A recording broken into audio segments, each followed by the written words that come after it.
Hello guys and welcome to the watch-along of Manchester United versus Tottenham Hotspurs this fine Sunday. Hope you're all doing well.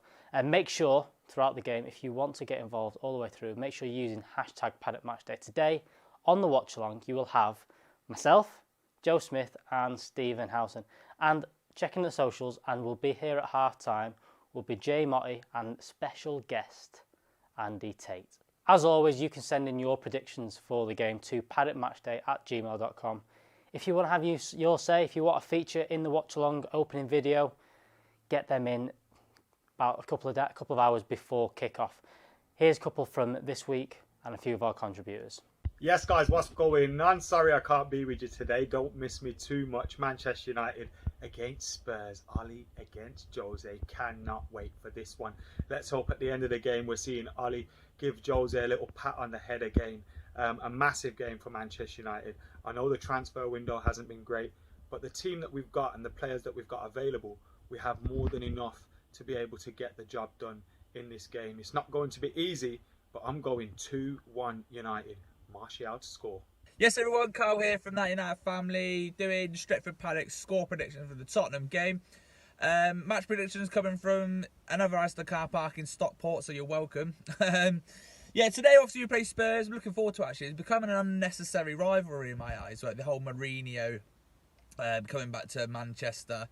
Obviously the team where he sort of took us to second, and then the football started to be absolutely dreadful in his second season. Hey everyone, my name's Emma Edgar from that United family. My score prediction for today's game against Spurs: I'm going for a 2-1 win, a Bruno and Martial goal. I'm just hoping the boys put in a good performance and get the job done.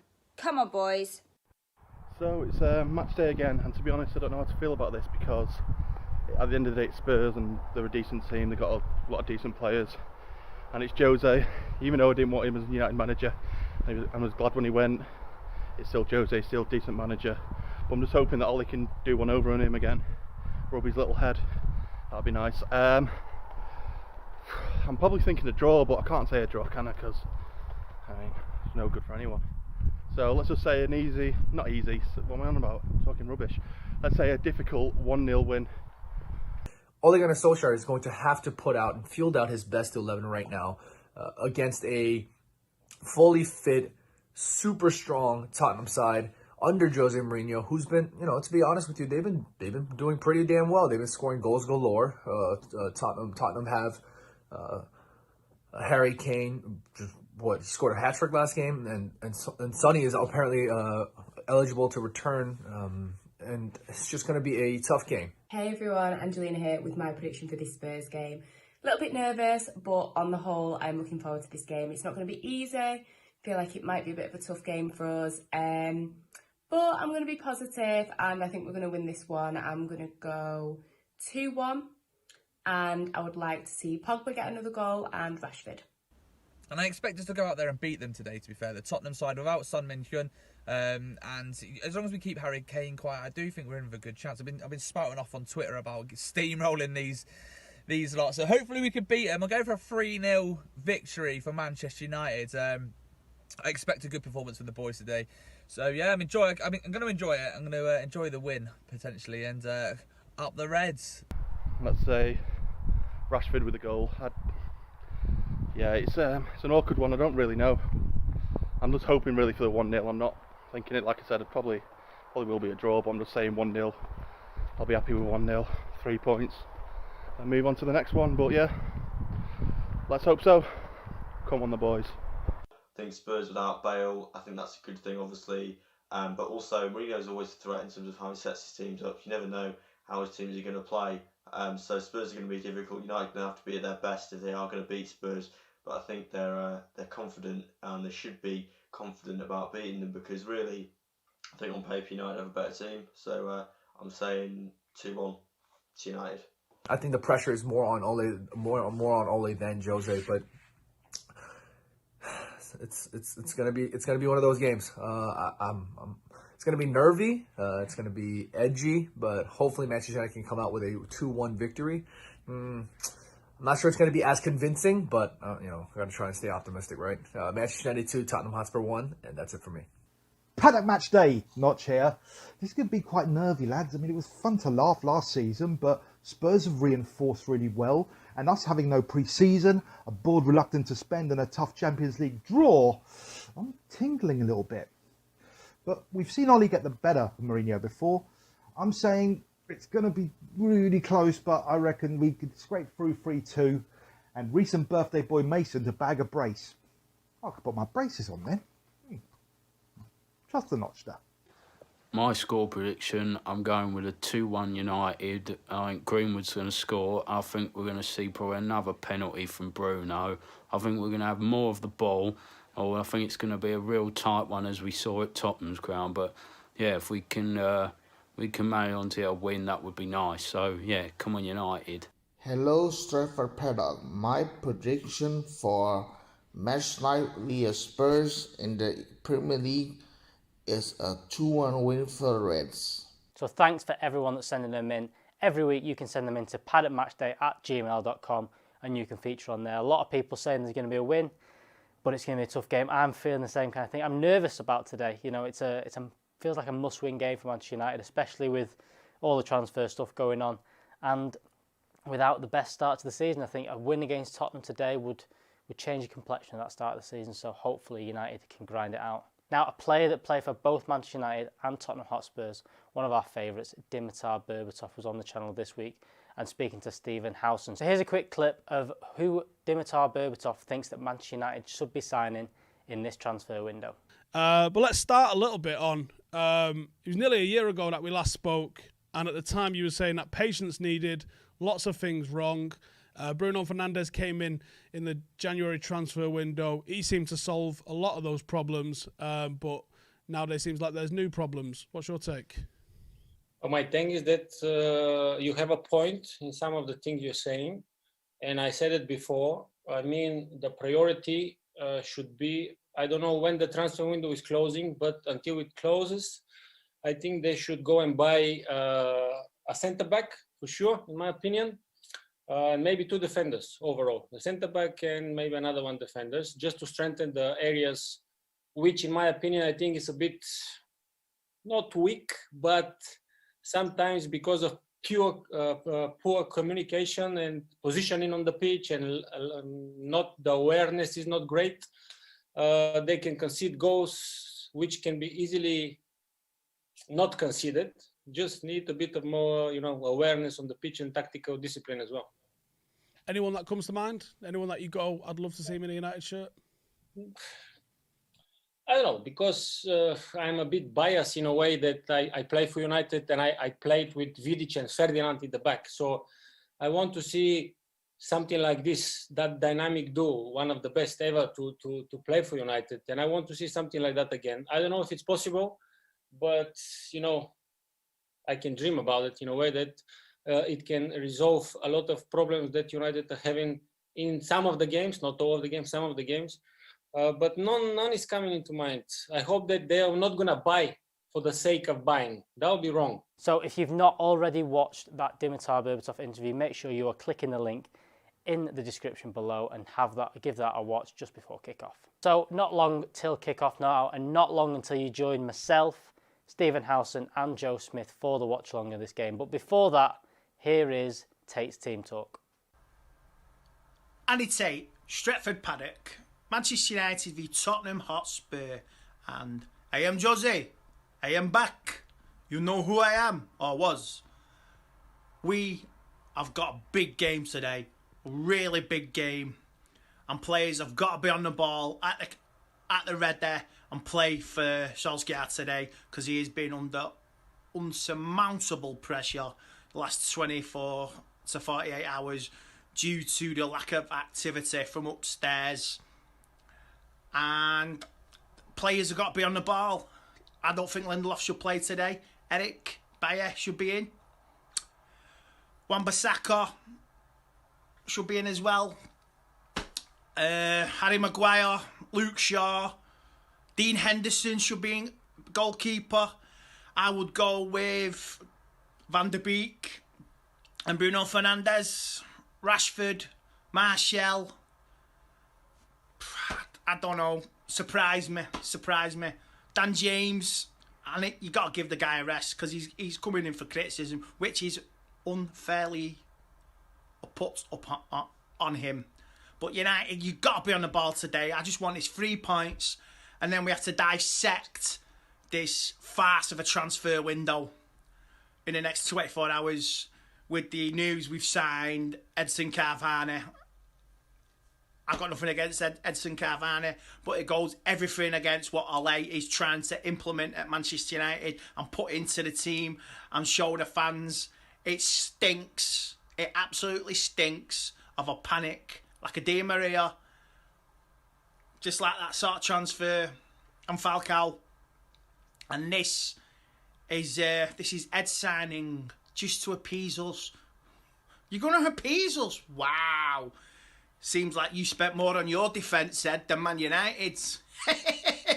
Anyway, hate adored. Man United are never ignored. So that was Tate's Team Talk. If you want to have your say all the way through the game, make sure you're commenting below and make sure you're heading over to Twitter and using hashtag Paddock Matchday. Jay and Andy Tate will be going through some of your tweets at halftime. So that's all from me. Heading over now to the watch along. See you in a few.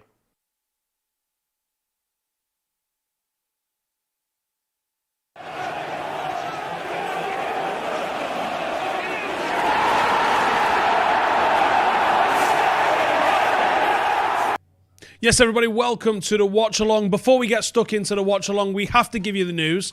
It's just breaking all over the place. Everyone's favourite Italian journalist, Fabrizio Romano, has just given us the did he give us a here we go? Here we go soon. He says Manchester United and Porto have reached an agreement, finally, for Alex Tellers. Last details to be sorted in the next few hours. Medicals and official announcement. Here we go soon.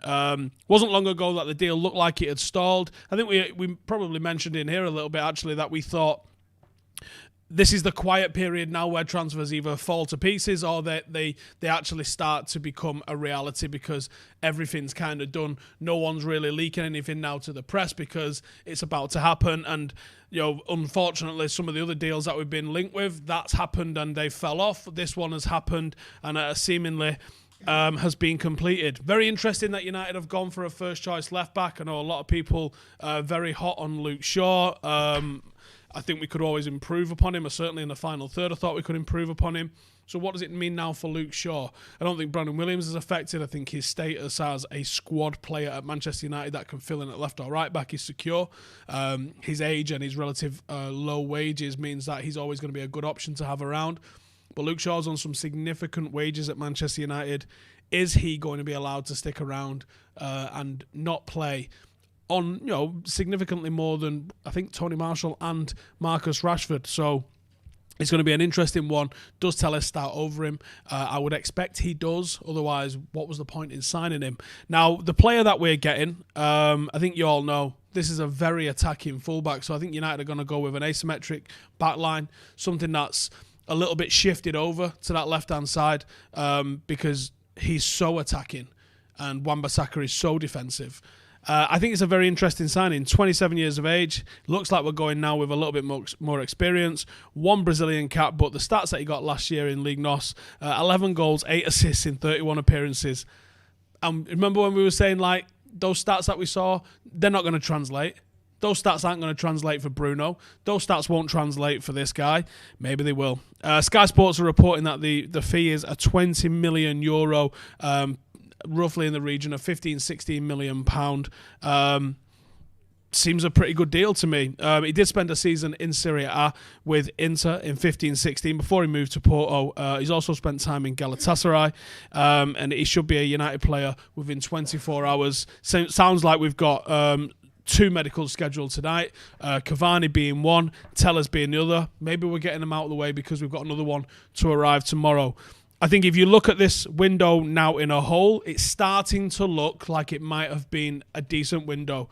I've still got major issues about the length of time this has taken to complete for relatively low-cost transfer. And the same with Cavani. I think the guy's been a free agent since about June. So I've got lots of issues about why we are getting players in so late. But I'm going to put this to you guys. If Manchester United are able to complete the signing of Jadon Sancho tomorrow, that would represent a good window.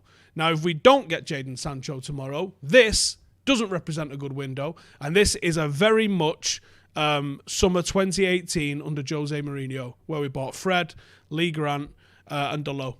Literally the exact same window that we're having, and I would expect a very similar results on the back end of that. If you get Jadon Sancho, I think that Donny van de Beek's a great signing. I think Tellez is a fantastic signing for us. I think that Jadon Sancho would be a fantastic signing for us. But if we don't get Jadon Sancho, this has just been a very cheap window. What team challenging for Champions League football in any of the top 5 leagues can justify, or the top 3 leagues realistically? One of the clubs that calls itself the biggest football club in the world, what league can you justify spending £60 million? You can't.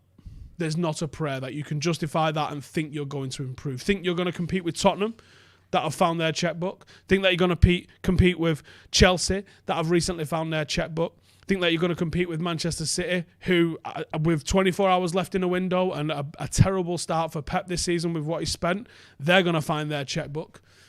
There needs to be another signing. And 4 players would represent a decent window if it's amongst our first choices. If we just pick up another right winger from the Dog and Duck, that's not acceptable.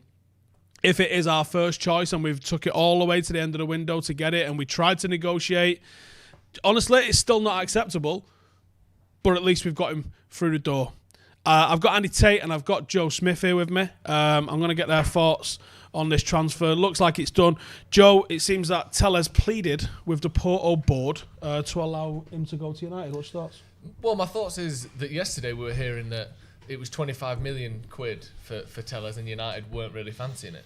And there's an impasse over the fee. United didn't want to pay £25 million for someone whose contract was going to be running out at the end of the season anyway, who is free to talk to other clubs in 6 months.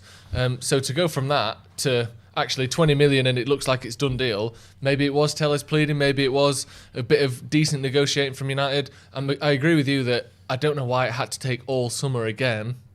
Like I said, Cavani's been a free agent for 3 months. Tellez has been a well-known left back in Europe for how many times 3 years. Cavani's been at the park? Yeah, loads. I just think, I'm surprised it's taken. I'm not surprised. I'm disappointed it's taken so long. I think he's a good signing. It remains to be seen, like I said, whether he can repeat those numbers that he did in Portugal. But if you can get close to that, or at least just offer us a bit more attacking threat so that the defending teams have another option to worry about, another thing to sort of consider when they're defending against Manchester United, I think it'd be a great signing, and I'm glad. I think 20 million is a fair fee for him as well. Andy, I love your glass. What does this mean for Luke Shaw? He's got competition now. He's got competition, and that's what basically everybody wanted at United. And he's got to work for his place, just like De Gea with Dean Henderson. You need competitiveness for each place. And I hope the lad does well. I really do. But Cavani, it seems we've only been on the scene just like that in 24 hours. It seems panic. I've got nothing against him. I don't rate his ability, but it's a panic buy, and I don't think it's Solskjaer's choice. I think it's who's choice, just to do some shirt deals. No, I don't, because I don't think Cavani's a big enough name to sell shirts. I think he's I don't like he might be coming for the money aspect of it. I think that is potentially the wrong flavour, and I thought Solskjaer has done a phenomenal job at changing that sort of culture at United. But I've also been a massive advocate for depth in this window, so I would be a massive hypocrite if I was saying, no, I don't want this guy because he's on a free transfer. He's a free transfer. We'll see what happens with him for a couple of seasons. But look, we've obviously got a full day of coverage talking about transfers tomorrow. So make sure to keep it locked to Stretford Paddock for the entire day. We're going to be at Old Trafford. We're going to be going live in here at the drop of a hat. We might even go to Carrington just to get turfed off for trespassing. But you'll have to leave that with us, and we'll see how it goes down. Let's hope these two are the start of a big flurry. And if we end up with 4, and it sounds like Schmeider and Schmancho, I'll be a very happy man by the end of that. But we're here today. Manchester United against Tottenham. Almost forget about the game today when there's like 2 transfers announced, or not announced, but pretty much done in about 15 hours. But this is why we're here. This is why we're here, because Man United against Tottenham. We see Jose Mourinho on our screens now. Manchester United manager Jose Mourinho. I am Jose. Wait, what? He's been sacked. Jose's been sacked from Man United. He manages Tottenham now. Right, got a question for you. Jose was a bit of a suit man at United. He's a bit of a tracksuit man at Tottenham. Yeah. What's happened? Letting his hair down, isn't he? Remember when he shaved his hair off and he was bald, and then now he's got hair again? He looked ill, didn't he? He looks good again now. He looked, handsome man. I think it's just the time of the year. I think come December, he'll have his long jacket on again. That big puffer jacket. Primani one. Yeah, Primani's in there. We've got a comment here from a Patrice Evra. How you doing, pal? Do United need a left back? The left back has been like that since I left. I think like 12 left backs have played in my position. Yeah, we could do with it. I think we do need a left back, don't we? The thing with Luke Shaw is he's been at United for 6 years now, and if anyone thinks that he's going to go from where he is now up 2 or 3 levels, he's not a 17-year-old full of potential. He might go up a bit as he plays a bit more. He did seem to offer a bit more in the final third in a few games last season, but he's not going to go from where he is now to best left back in the world. Consistency. The thing with the greatest of all left backs, your Maldinis, your Irwins, your Evras, what makes them so good is that they are dependable. You go, I pick him in my team because I know what's about to happen, and that's what happens with him. And what happened there? Can you move the comments to the right of the screen so I can see that? We had Cam going bananas with the intro again there. Anyway, Paddock match day on Twitter. If you want to get in the mixer, we'll have Jay and Alex at half time. I want to see what you're drinking, and I want to see your Sunday dinners. Ooh.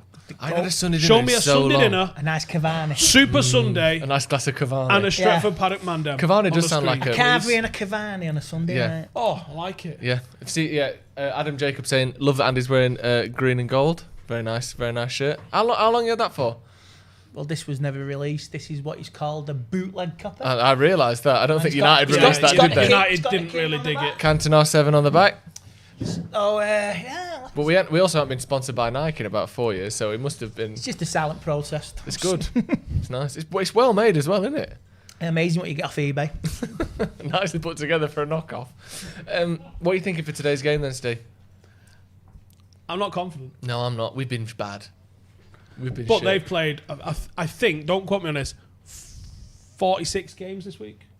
That's something like that. I think that's what they played. That's what it feels like, doesn't it? That's what Jose probably just said. Yeah, probably. And we've had 200. Look at Uncle Pat there. Go on. I like how he's just turning up the dial on. Do you remember when he used to be quite an extreme character in what he would say in the public, and then he sort of died down a bit because he went a bit far, and then he's coming back when up. He sucked a chicken off. Well, what did he do? Who knows? Whereas now he was like, right. Can you say that? I'm just going to calm it down for a few months. He did it, and he's slowly coming back up, and he's back on the Instagram rants. He's back on saying that when we first signed him, Wilfred Zaha's he was doing a vlog. He's an original vlogger, right? When he was on international duty with the French team because he's French. Oh yeah. And he's in a hotel room, and I don't know what had happened between him and Frankie Lampard, but there's a video of him going around, which I think you can probably still find nowadays if you do a bit of googling, of him walking into a hotel room with a gangster limp, jumping over a bed, slipping as he gets off the bed, bouncing back up and going, "Suck my pussy, Lampard, you fat cunt." Right? Now that was who we signed, right? That never changed. No. That's still who the he guy. is. That's still where he is. He is mad as squirrel shit. Joe Swarbrick says, I'm worried about Heung-min Son. He's a top-class player. What do you think to Heung-min Son? Mate. Especially after what we saw on the right-hand side against Brighton last week, the amount of times we were exposed on that side. Wan-Bissaka tucking in too tight. He's an attacking player and he's going to cause problems today. But I remember last season we were going into the Tottenham game and we had City in the space of a week and we came out like a train out on the tracks. We were need to brilliant. see that today, don't we? That sort of performance from last season at Old Trafford. We were on. What was it? We were 1-0 up in the first 5 minutes with Rashford. Hit the post twice in the first 15. So we need that level of performance again. Yeah, that's a good point. It needs to be 2 or 3 times more explosive than it was against Palace and Brighton because we've been too slow so far. Hopefully, we've got an update from Fabrizio Romano as well on the Tellers deal. Alex Tellers will be around 15 million euros with add-ons. Porto have accepted also because the player forced the move. He only wanted to join Man United. That's nice to hear, isn't it? Yeah. I like that. I like that. Yeah, I do like that. What was I about to say? Oh, yeah, so we're talking about Heung-min Son. In my preview, the notes that we'd done in the preview, I was not expecting Son to play. No. Which give me a little bit of confidence going into this. You're looking at, he's going to play maybe Lamella, he might play in there. Lamella's playing as well. But Son, for me, is the one that makes this Tottenham side tick. It's not Harry Kane. It's nobody else. It's Son. He's the threat. But you look at this talent right throughout that team, to be honest. It's a good team. Yeah, they're a good side. And a lot of people said when Jose went there, he's actually got a better side there than he did at Man United. Loads of people said that at the time. And he was like, I think I can win the league with this team and all this shit. So you'd expect them to, at some point, when they've got the full-strength side out, to start looking like that kind of team if they're ever going to. And I'm slightly concerned. Because they've had so many injuries. Today. Do you know what I learned this week? I learned about Korean language this week. What did you learn about it? There's 6 levels of familiarity in Korean. And there's a societal hierarchy about politeness and stuff like that. And Korean planes crash the most often because subordinates are too scared to tell a pilot that he might have fucked up. Really? Because it's very hierarchical. Yep. You what? I don't know any. I just was listening for fuck's to sake, Steve, come on. If I'm going to say hello to you, you better say hello back. All right. Yep, that'll do. What do you know about Korean language? Not much. Yeah, me neither. More mank me. So, United's team then. Eric Bailly is someone that we haven't mentioned yet. He's making his way in the first team now. What are you thinking to Eric Bailly? I think it's he's got to play today because I think Lindelof he needs a timeout, and this is a chance for Eric to nail down the first team place. Do you think he's been punished? Rank him in terms of Eric's in the club. Don't know. You got Nevland. You got Jemba. Baye. A fella called Cantona. On that list, I'd put him second. Second so far. Joel Morris says Fabrizio Romano's retweeted saying "Here we go," or tweeted saying "Here we go" in regards to Tellers. Yeah, we talked about that for the first few minutes. If you want to scroll back a little bit, Stephen gave us the full details on that. That'll be going out as well. So check that out on YouTube as well. But yeah, we spoke about Tellers. We all agree, pretty good signing. Yeah, definitely. We need it, and it can only make the competition even more fierce for all places. It's weird having a game on the eve of transfer deadline day as well, isn't it? Like, yeah, normally like international window. Usually. I'm not sure. I don't know, but it doesn't seem like it's this close usually. Can you see that? It's usually this close. We got a super chat here from Foul RMODS FM. Loving the channel. Surprised to see how the channel is set. Why is it surprising? Oh, come on, Steve. Cheers, I guess. Congrats to all. Eric Bailly, we were talking about before. Yeah. What do you actually think of him? Do you think he's as good as people make out? Like, do you think there's been a bit of an absence makes the heart grow fonder towards Eric Bailly? Like, I think as a raw 1v1 defender, he puts Lindelof into a cupboard, right? However, I think physically he probably could as well in a fight. Probably, yeah. I think, just fold him up and stuff him in a cupboard somewhere. I think that's probably his second move. Yeah. But his injury proneness is a massive factor. That you can't just go sell everyone else. That's our guy. Yeah. I also don't think he's a 10 out of 10 player. I think he's, as I said, better than Lindelof when it comes to 1v1 defending. Yeah. But he's not a ball player. Better in the air than Lindelof. Yes. He's certainly not a ball player. That's not difficult. Lindelof's non-existent in the air. Yeah, he's not a ball player. No. Very frustrating at times. Under Mourinho, it was clearly orders because it was so like triggered. It was just this weird sort of like punt up the pitch that he kept doing, and he annoyed the shit out of me with it. So I think he can be improved upon in several areas. Positionally, between him and Lindelof, what do you think? I think he probably... Well, here's the thing. There's multiple scenarios for your positioning. I would say his overall positioning is probably a step higher. When you play a ball into a channel, this might come from playing at fullback a little bit for Lindelof as well, because he spent a while at right back, didn't he? When you play a ball into a channel, I think Lindelof deals with that really well. Yeah. On the floor. Yeah. I think his reading of them are mint. Yeah. In the air, nightmare. Yeah. I think Lindelof's... I think he goes from such a peak and such a trough in those that I think that Bay's probably just a little bit above average in both. So overall, maybe makes less mistakes. We've kicked off, by the way, and there's also a super chat from Joel Morris. Says, now we've got Tellers, let's get Sancho and Alexandro. I don't think we need another left back, do we? 2 left backs and a right winger. It's a crazy formation. Let's see how it'll work. You don't need more left backs than strikers. There surely. you go. One touch play in the box. Martial Martial going through. Paddock! We'll have that. Yes! There's a good. That's 32 seconds. You wanted Great bit of skill. 32 seconds into the game. Penaldes You said you wanted is a about strong to start, step didn't up. you? Look at this here. Jose's going to piss his pants if we score this, isn't he? Oh! Looked like it might have been a divey. No. He catches him. I think Marshall puts his leg on him. Is this going to VAR? He catches we him. caught him. That's a penalty. Penalty. He catches him. It will be a pen, that. There's no doubt about it. Come on, Reds. I like it. I don't like Thank the you. Nike thing where the collar overlaps on the back. No, I That's don't. really strange. I don't like. I've seen that in Liverpool's Liverpool has got it kit. the Yeah, I've same. seen that the other night with their kit. Jay, get in! And don't walk across the camera. Yeah, you silly arse.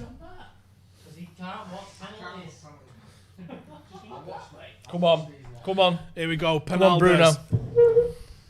He's going to miss one eventually. I know, he scored so many in a row. Shut up. Look how green that grass is. It's gorgeous. Turf. Here we go. Come on. Penaldes steps up and... Oh! Yes! Yes, it, Bruno! Lloris went for the old, I'm going to wait and see where you put it. That was a good technique by Lloris. You could see he put the shitters on him, couldn't you, there? Yeah, Lloris stood there, waited to see where he put it, and Bruno just like, all right, in the corner then. Just, this is the type of style I'll Hang on, see. watch how far off the line he is, though. Yeah, that would have been a retake. Well, it That would wouldn't have been a because we retake. never get them called. Penchester Penited won. That's what you wanted in terms of a good start, innit? Just like last season. Yeah. Keep this going now. Great running in behind from Martial. Right, Foul Ram. Sorry, you're going to have to tell me how to pronounce his name, mate. He goes, Steve, the channel was good before, so it's surprise you managed to step it up. And good luck for the season with Paddock FC. He's done you there. Cheers, mate. What a lovely comment. Thank you. Thanks, Foul. Thank you. Foul Fuck off, Ramods. a lot of yous. Foul. Lovely man. Goal time, 1 minute 38. Very well done. Good start from United. I almost didn't see any of it. I literally just saw the ball into the box. There was a Penalty. nice little bit of link-up, one-touch play on the corner of the box. Good We ball go in into the from box. Bruno. Tony Marshall advances it. You foul him. You deal with the consequences. Yeah. I Yeah, want it was to be good. there. I want to be there, man. I know. It's Killing sad, me. isn't it? It's shit watching it on telly, innit? Especially when you know there's nothing coming Read out that of one it. out, too, in my head. Really fair to say, not really fair to say Victor is non-existent in the air. He's improved a lot. He's still not better than Bailly, though. Right. Here's the thing, because if you look at pure stats, Lindelof might be our best header, but he only challenges for ones when there's no one around. Maguire- he does the sweepy-uppy ones, Yeah. never the... Numbers-wise, like, Maguire's our best header of a ball. He's one of the, I would say he's one of the best headers of a ball in Europe, Maguire. In terms of winning headers, he is brilliant. Lindelof wins those ones where it's kind of gone up, but no one else from the opposition Yeah. has challenged it, and he knocked it down to someone. So he's got quite a high win percentage on his headers. But if you look at him, but he never even goes for them because he's terrible at them. In fact, if you want the perfect example of a game, when Spurs beat us 3-0 at Old Trafford, just go and watch Victor Lindelof and how Harry Kane bullied his ass. Yeah. What the fuck? Are you having a laugh? Fuck off! It's 1-1. Absolute disgraceful Fuck defending off, there. Maguire! Maguire dances You Luke fucking Shaw. prick! That's the monetisation gone. I was quoting. Luke Shaw gets manhandled out the way by Maguire, so Bailly heads it up twice to himself. Lindelof heads it to no one. Sorry, Maguire heads it to no know. one. Luke Then Shaw Maguire gets spun drags. around. Yeah, by Maguire. What's going on here? No, it's not Maguire. It's Lamella on Shaw. No, this is. No, Lamella there, look. No, that is. That's Maguire that pulls him. Watch it again here now. So that's garbage. That's garbage. That's garbage. That's Watch garbage. it. It's. Yeah, it's Maguire. Maguire pulls Shaw out of the way, who ends up on the floor, and Tottenham pounce and put it in. 1-1. 4 minutes gone. Guy's a fucking clown. That was fucking mad, that wasn't it? What a start. Fucking hell. Terrible from Pogba by Maguire, Shaw, and Maguire again, all in about 4 seconds. We've had so many goals like that since lockdown ended, where there's been about 5 mistakes in a row, haven't we? Unbelievable, Jeff. Fucking shocking, that. Absolutely shit. That header from from Maguire was terrible. I'm just saying how good he is at heading. Yeah, and then Bailly puts in 2 shockers, and we talk about how good he is in the air. Yeah. And then Maguire just nothing, lads. That's just garbage. Just terrible. His head's still in Greece. De Gea out. His head might still be in Greece. You don't know what that's going to do, having that hanging over you. Yeah. Keep the ball. Pogba needs to put a shift in today as well. He He's really been poor does. so far. That's a good pass. Who was that by? Yes. I want to play him today. I would have gone with that Van der Beek. Yeah, That fella I Mason predicted Greenwood. Van der Beek. I think I did. Yeah, that's good. That's good. Go on, Luke. Oh, and again. Oh, come on, lads. Good pressing that. Who's that? Switch! Switch, he's shooting. And it's on target, so fair play. You're entitled Good pressing to from Matic there. Recycling possession. Michael says, still think Victor was a problem in defence? Yeah, is this just an yeah, I isolated do. incident? Like, what? Yeah, What you're told you putting so that on comment. one fucking... Oh, who's that? Who said that? Fucking idiot. Tell him where he lives. question and a reasonable one. Well, here's your answer. Bollocks. What'd you have for breakfast? Greg's. Toast. Sorry. Toast. Greg's. Go on. Oh, yeah, because it is Greg's, isn't it? I don't know. Is it? Probably. It's Greg's. Greg's I is. don't know what it is, you know. I'm not sure either. Um, Can you take this comments off the screen? There's a fella, I think it's called Beard Meets Food. I've heard of him. He eats loads of noodles and that dead fast. Just eats all sorts dead fast. Puts that man versus food fella in the bin, mate. Oh, no. Oh, for God's sake. So that'd be Heung-min Son on the 6th minute, 30 odd seconds, sticking it in the back of the net. United's defence has just been spit roasted. What happened there? Maguire gives a foul away. They take the free kick quickly. Bailly Eric switched Bailly's not off. watching. Great. I mean, he's what a touch that is to take it into the box though from Son. Yeah. He's fucking class, the little bastard. Bailly just totally Bailly switched switches off for the Quick free free kick. Quick free kick, and absolutely murked us. It's a great finish. It's the touch into the box which sets everything else up, and then the finish is like Sublime. it's unbelievable. He's mint him. He's absolutely mint. Fucking hell. So 2-1, lads. Jesus. 10-all for half time. If we're lucky. Jesus Christ. I'll take 10-all now. How many empty heads are in that back four? Jake Morris says, buy Lindelof partnership, please. What, so they can both switch off every 2 seconds like we saw then? That was Yeah, doesn't Maguire. matter, but yeah, buy it. Maguire giving a foul away, that's not a Stand problem. on the fucking ball. It's basics. It's not a problem giving a foul away. You either stand on the ball or watch your man. Yeah, but it wasn't the free kick in itself that was the goal. Yeah, but you It don't. was them Like, capitalising if you've on it. given a free kick away, Yeah. stand on it No, until I you're agree told I to go agree. away. That's I the agree with that. basics. Don't let people take advantage like that. No, I agree.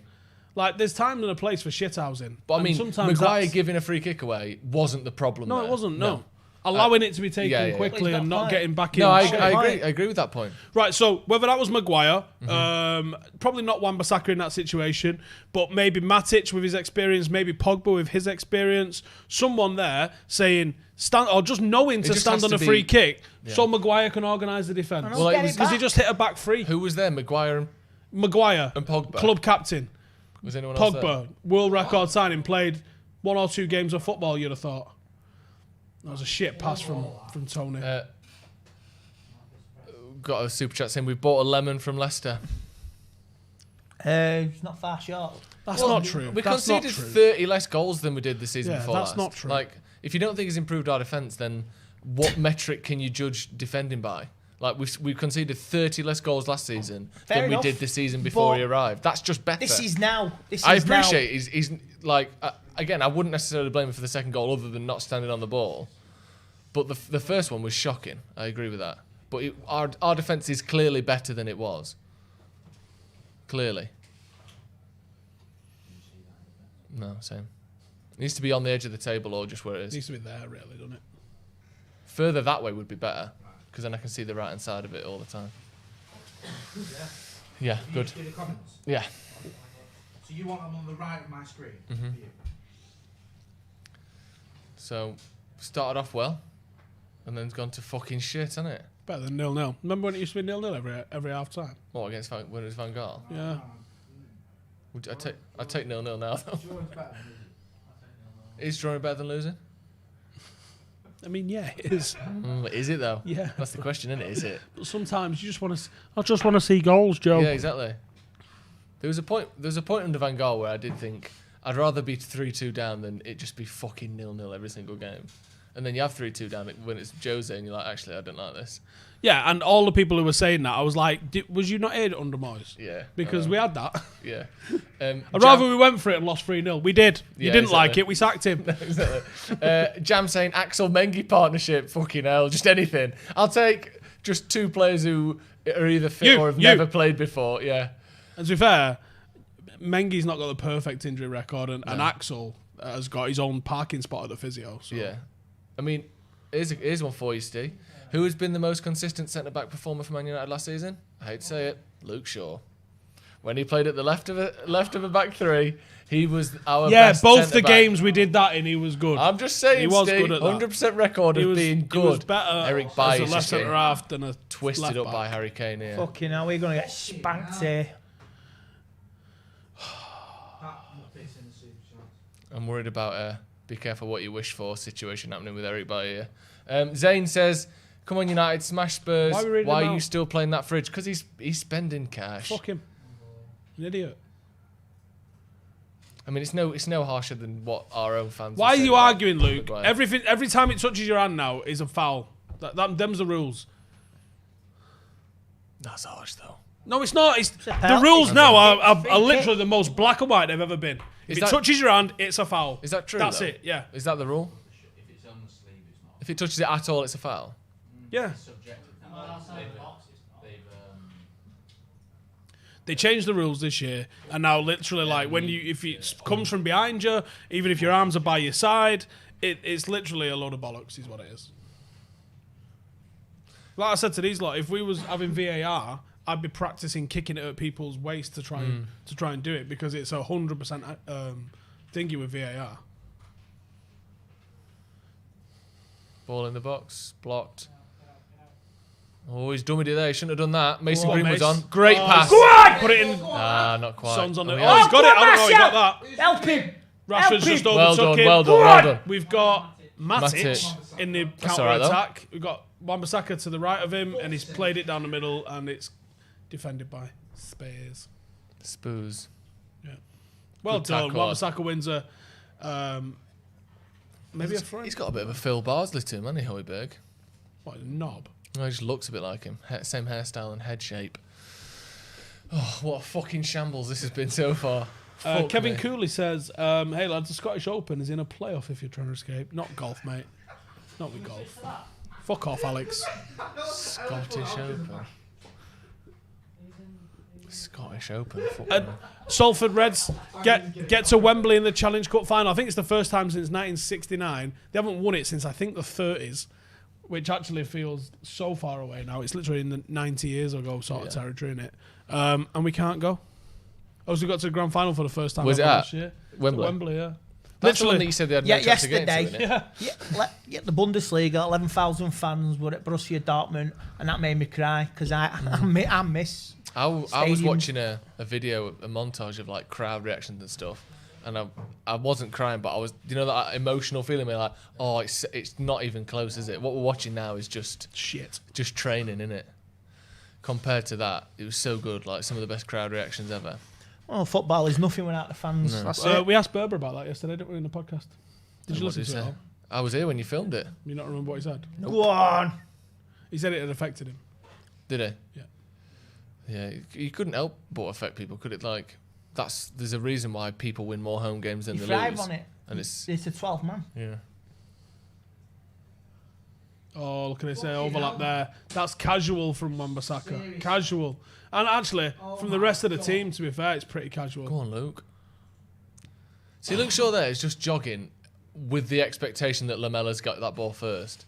You get fucking up his arse, like, we're both just jogging at the same speed to the ball. Desire. I know.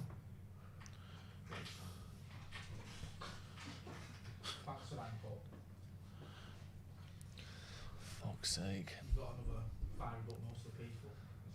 If not a lemon, from we bought and 45 mil and 80 mil. Who was 45 mil? No, I think they're saying if it cost that, if you paid 80 million for a 45 million pound defender, if I'm allowed to decipher that. I think he means that if we'd have spent 45 million on Maguire, he wouldn't have been a lemon, but because he's 80. Well, he's the man we wanted, and that's how much he cost. About an £80 million lemon cake. They tried to pay less, Yeah, and Leicester was like, nope. I know. And was like, well, you'll fold, and then they didn't, and then we paid it. Very true. And it's hard to get good quality centre backs. There aren't that many of them, and there aren't many available. That's for sure. Oh no, Pogba again! And then just walk off and don't. Why are you the arguing with the pitch. ref? The ref's never gonna just be like, actually, Paul, you're right. Get off the pitch, Pogba. Too slow in the middle there, wasn't he? He's sloppy. Two men round him, and he's trying to let it go through his starting legs. today. He really is. What Van der Beek? What's wrong with that today? It's a good tackle there by Aurier. We're sitting back a bit United, aren't we now? Can't blame the 11. Literally, me, Alex, and who else was it? Ronnie. Literally all picked the same, predicted the same team. This is the team that we pretty much wanted, or hoped that we would all go for. I don't think there's anything wrong with the 11. No, it's not. We ain't got a much stronger team than this to put out, have we? No. Who's waiting that ain't playing? Van der Beek maybe, but he wasn't at fault for either goal. Pogba, assuming that's who you would swap him for. I'm not blaming. Bailly was at fault. Bailly Maguire for the second one. Not blaming Pogba, but his performances Bailly Maguire have for been the first poor. one. It was Bailly Maguire who made a mistake each for both goal. We'll keep that in. Ran out of Bumbu last night. Did you? And Diplomatico. Both rums for anyone who don't know what he's on about. Good ones as well. Yeah. Come on. Where's Bruno? Is that him on the left? That's him there, isn't it? Jay's just box, taking pictures Martial. of his piece. Goes down the line. Great tackle. Tackle by Sanchez. Bruno pick it up. Come on, keep it in. Come on, yeah. I'll read it. Had stomach ulcer less painful than watching this? It's sad, isn't it? Imagine if you just took antibiotics and United won. That'd be good. There's no solution to this, is there? Cavani and Tellers, would that make a difference? What are you fucking laughing at?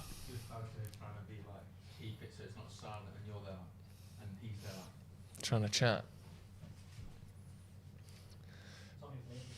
Berbatov also said United need centre backs, didn't he?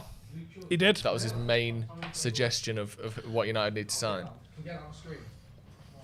There just aren't that many. Like look at Ruben Diaz, who I'm sure is very well known in Portuguese circles. Yeah, could be another Lindelof. Could be another Lindelof, but 65 million for someone with the global standing of Ruben Diaz. Like, it's hard to get centre backs that aren't fucking ludicrously expensive. Say it with a Portuguese accent. Well, that's what I'm saying. We did pay it for Maguire. That's what I'm saying. Diaz. It's hard to get players like that who aren't. That's too big a header. Diaz. Head it as hard as you possibly can. Pronounce it like Scarface would. I've never seen Scarface. What? No. You kidding me? No. Never seen it. Talking to me? Get out. Is it good? Is it good? Shut up. All drugs in that? It's more than drugs. It's power. There's a little bit of violence. A little bit of violence, a bit of power. Well done, Mason. Good tracking back. Keep the ball then. Oh, fucking hell. Wan-Bissaka's just tackling instead of passing now. Does a slide tackle to pass the ball. There's the ball. There's your ball. Great pass. Go on. Go on, Tony. Finished it. Finished. Oh! It wasn't Tony. It was Rashford, and he hit the post. Offside. Oh, bollocks. I thought it might have been. We need someone with a touch like Berber says, siege. That's a no, he's off. He's off. Great pass though. Who's that pass? Bruno. That's a great pass, wasn't it? Well, why didn't he fucking... What a dummy that is as well to put the defender on his arse. Why put the flag up later then? Why did you flag straight tell him there, not innit? to Because you're not meant to. Because if it's VAR and he's on and you've cancelled a goal scoring opportunity, they'd rather check it. Yeah. Which ruins the game. Yeah. I think the game's ruined enough, don't you? I'd be happy to get rid of VAR now. Oh yeah. Before it came in, I thought there's got to be a way of implementing this to help refs out. It's not happened at all, as it's just made it shit. Like I said, it's the rugby league thing where they now will leave it and check it on the screen rather than just making a decision. It's like fucking. It's like the overlord that you pander your decisions to this sort of safety net, and it just makes things sluggish and. I'm all Like for the going refs purposely not giving decisions they know are decisions. I'm all for goal line technology. That's about the best thing there is. That was easy. It works. Perfect. It was until about a month ago. Well, 1 in 1,000 games. And I reckon they just didn't turn it on. Yeah, I agree. They watched it on telly and they went, "We're going to have to come up with a lie here." Yeah. Oh, what a dummy! Go on, Marcus. No, it's Mason. I need glasses. You do. Can I sit closer to the telly? Can we get Steve one of those? Go on, Andy. Go on, fella. Yeah, that'll do. Fella. Give it gigs, yeah, on the telly. He just needs neutral terms for men. Get in there, lad. Go on. Hit it, bloke. Go on, bloke. Well, Yeah. pal. Well done, pal. Man, fella. Bloke, chap. Go on, chap. When I bought a telly, we weren't Well doing done, Watchalong. Bean. Yeah. Bought a telly. Someone said instead of playing a false 9, we should play 2 false centre halves. Oh wait, we already do.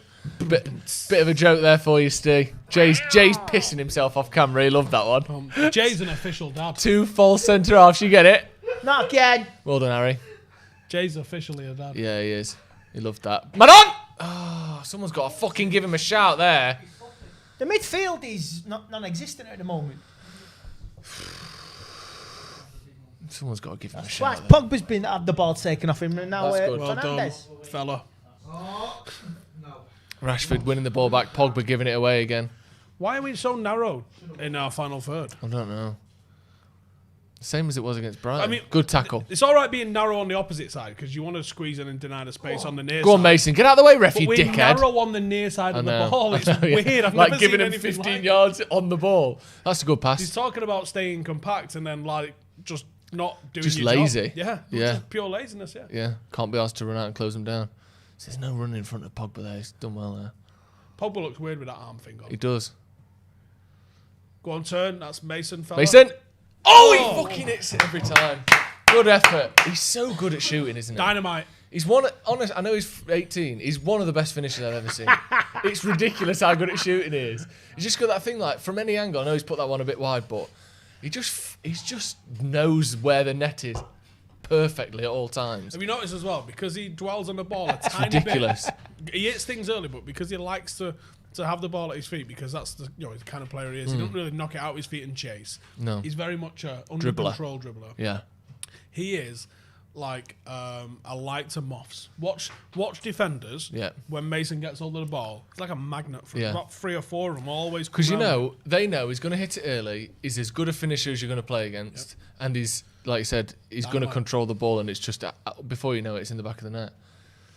You can't risk it. If he could learn to start playing it as it comes in for him like that, someone's in space because he draws that many men. I'll put it on because it's super sharp, but it's not saying anything, so it's going to see it on the Great cross. Oh, unlucky. Just don't bother. Yeah. Good crossing though from Bruno out for a throw in.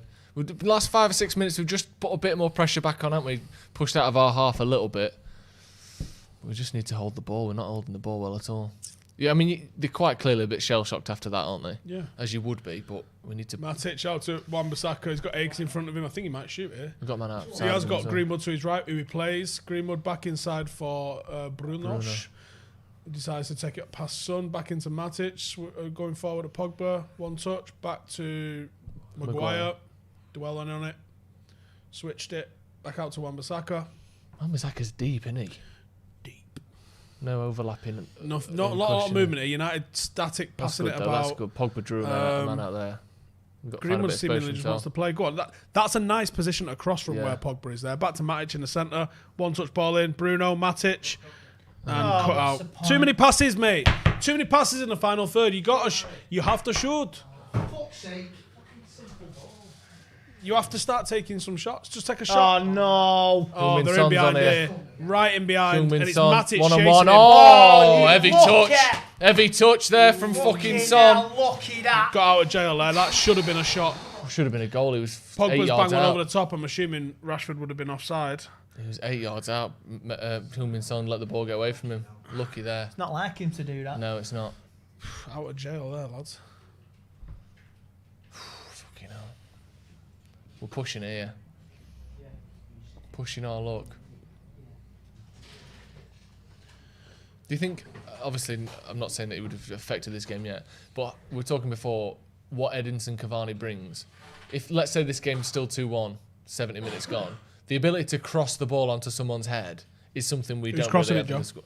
Well, Wan-Bissaka or Luke Shaw, Bruno Fernandes from deep. He's got worrying about how you went to Wan-Bissaka first, but yeah, well, just because he's on that but side. Maybe Telles, maybe that's a double signing of Telles. We're going to look to try and find Cavani. It's another way to score, isn't it? That we don't really have at the minute. Even Igalo, who's decent in the air, he's not Cavani in the Plus, air. he's going back in January. Yeah. No, whether that was a decision that was. That's a good point. Yeah, I'd not really thought about that. Yeah, it stopped us having to make another signing in January. What a ball that is in behind. No. Where's Luke Shaw? Fucking hell. Fucking hell, what is up with a back four? Fucking run. Have you seen how casual he is there? That's embarrassing, Luke. Fucking lazy twat. No wonder we've signed another fucking left back. He's jogging about. I think you're right there, mate. I think his days are numbered if he's playing like this. All right, if this is an advert to sign him, who's fucking coming in for him? And it also, by the way, is on 200 grand a week. 50. 250. That is what, 150 grand too much? Yeah. At least 245 too much. I thought that went in. I did as well. Fucking disgrace, United. You're a fucking disgrace. So shit as well. Nothing takes the wind out. When you start well, like we did, and then you get fucking counterpunched like we have done. Yeah. That's got to take the fucking wind out of your sails. That has. He's unlucky here. That. Oh, it was going in. Yeah, it was. Is that Eric Bailly? See this here. Look at this fucking. So Wan-Bissaka's basically in the final. It's a great third. pass from It's an Lamela. unbelievable ball, and we get caught out. And Matic is the guy chasing because Bay. Lucky he was there though, because that pressure that he put on him. Maybe it was that pressure. Yeah. Yeah. I can't imagine what else it would have been. Well, he was in no danger of getting there, was it? Do you think it's laziness from the fullbacks, Yeah. just tucking in because they can't be asked to come in and out and watch their man? I thought that got in as well. A lot of pressure Clear on it! Spurs. Fucking Eric hell! Bailly putting his body on the line. No, that's not laziness from Wan-Bissaka. Sorry It was for in the swearing. build-up. Both fullbacks, I mean. Well, Where one the of them's fact got a that they look. The ball was on the right-hand side. No, I don't mean that specific instance. I mean the trend that we're seeing of them tucking in tight. Do you think it's because they can't be sprinting out to the man, coming back in, sprinting out? Because we've seen Luke Shaw 3 or 4 times just jogging out to his man. There's no way that's orders. Jogging out to your man. Not I've a not prayer. seen. Not Who would a order prayer. that? There's no one has ever said just be really casual when they've got the ball no in the urgency final or third. intensity. Just let them get a crossing if they just want. give him loads of time and space, and that'll fuck his head up. What's happened there? Who's getting sent Someone's off? getting a red. Is that Tony Marshall getting a red? Or De Gea getting a red? It's Marshall getting a red. Right, Marshall's been sent off. Lamella's on the floor holding his face. United players are a little confused. We also don't have a striker on the I'm also bench. confused.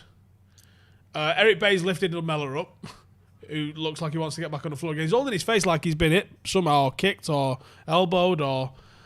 now we're What a fucked. fucking disaster this is. I Martial honestly sent have off. no idea what's happened. I reckon there's not much. He's looking at the ref, but he's not really protesting, is he? No. I think he's hit him. Or headbutted him or something. He's not moved, though. No. Right, here we go. Tony Marshall's there. Oh, he pushes him and then he hits him back. Oh, fuck off! Oh, it's Oh, 50-50. fuck off! Fuck off, you cunt, God, fucking real. So, alright, here's what happens. Lamella You soft shit! pushes Marshall in the face. Marshall flicks at him on the side of his face. Lamella goes down like He's been shot. Lennox Lewis one-hammered him.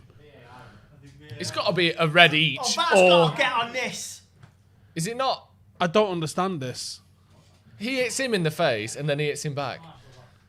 Is it not a red each?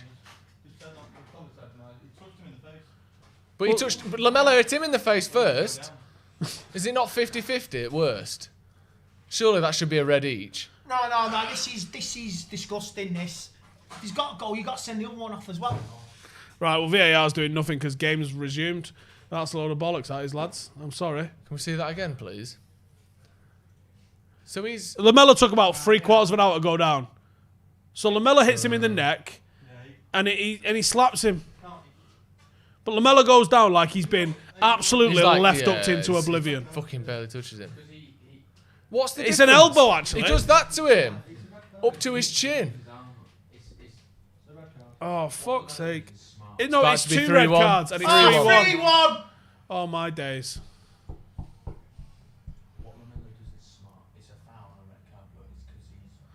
Because he doesn't hit him in the face, he hits him in the chest and slides up to his neck. game over, innit? Yeah. That's done. What, Jose Mourinho's going to walk in at half-time with a 2-goal cushion and an extra What's going on man? here? De Gea gives the ball to Bailly. Fucking dawdles. Passes it into fucking he's no marked. man. Eric Bailly's been at fault for every fucking goal in this game. Every fucking goal has been at fault for. He fucking headed it straight up in the air for the first one and let Maguire fuck it up as well. He didn't cover his man in the second goal and he's passing it into 2 Tottenham players for the fucking third one. Fucking shocking. Don't matter about Lindelof's shit as well. It's not one or the other. They shouldn't both be fucking shit. Number 2. Just fucking shit. Eat my own shit after this, probably. If this is anything to go by. Fuck me. Fucking hell, Ali looks a broken man. Man. There used to be a lad who I used to play football with who ended every sentence with man. And even if the sentence ended in man, he'd still say, "What are you doing, man? He used to say it all the time. Hey up, man. Hey up, man. Forgot about him. He also went on Jeremy Kyle. You what? He also went on Jeremy Kyle, that lad. Of course he did. Ed Woodward better be on the phone now. Who too? Yeah, it's all right. Fucking VAR. Can we have that goal back, please? Is there a chance that red card could be rescinded? No. Nah. He does hit him in the face. The only hope would have been they both got sent off and at least a 10v10. The only way they rescinded it is it was a mistaken identity. No. Or did it just literally not happen? He slaps him in the face. Lamella goes like, hits him in the chest and slides up to his chin. And then the difference is Martial's slap was straight at his face. Lamella sort of slid up a bit like he was trying to block him off. So you can sort of say it was an accident or whatever. Sean Riley says, this is the worst I've seen in 18 months. I mean, it seems like it might be, but I wouldn't say it definitely was. We've seen some fucking shit, haven't we? Yeah. We've seen some shit. Mason Greenwood playing up top. Well, no surprise. We ain't got a striker on the bench. Igalo's...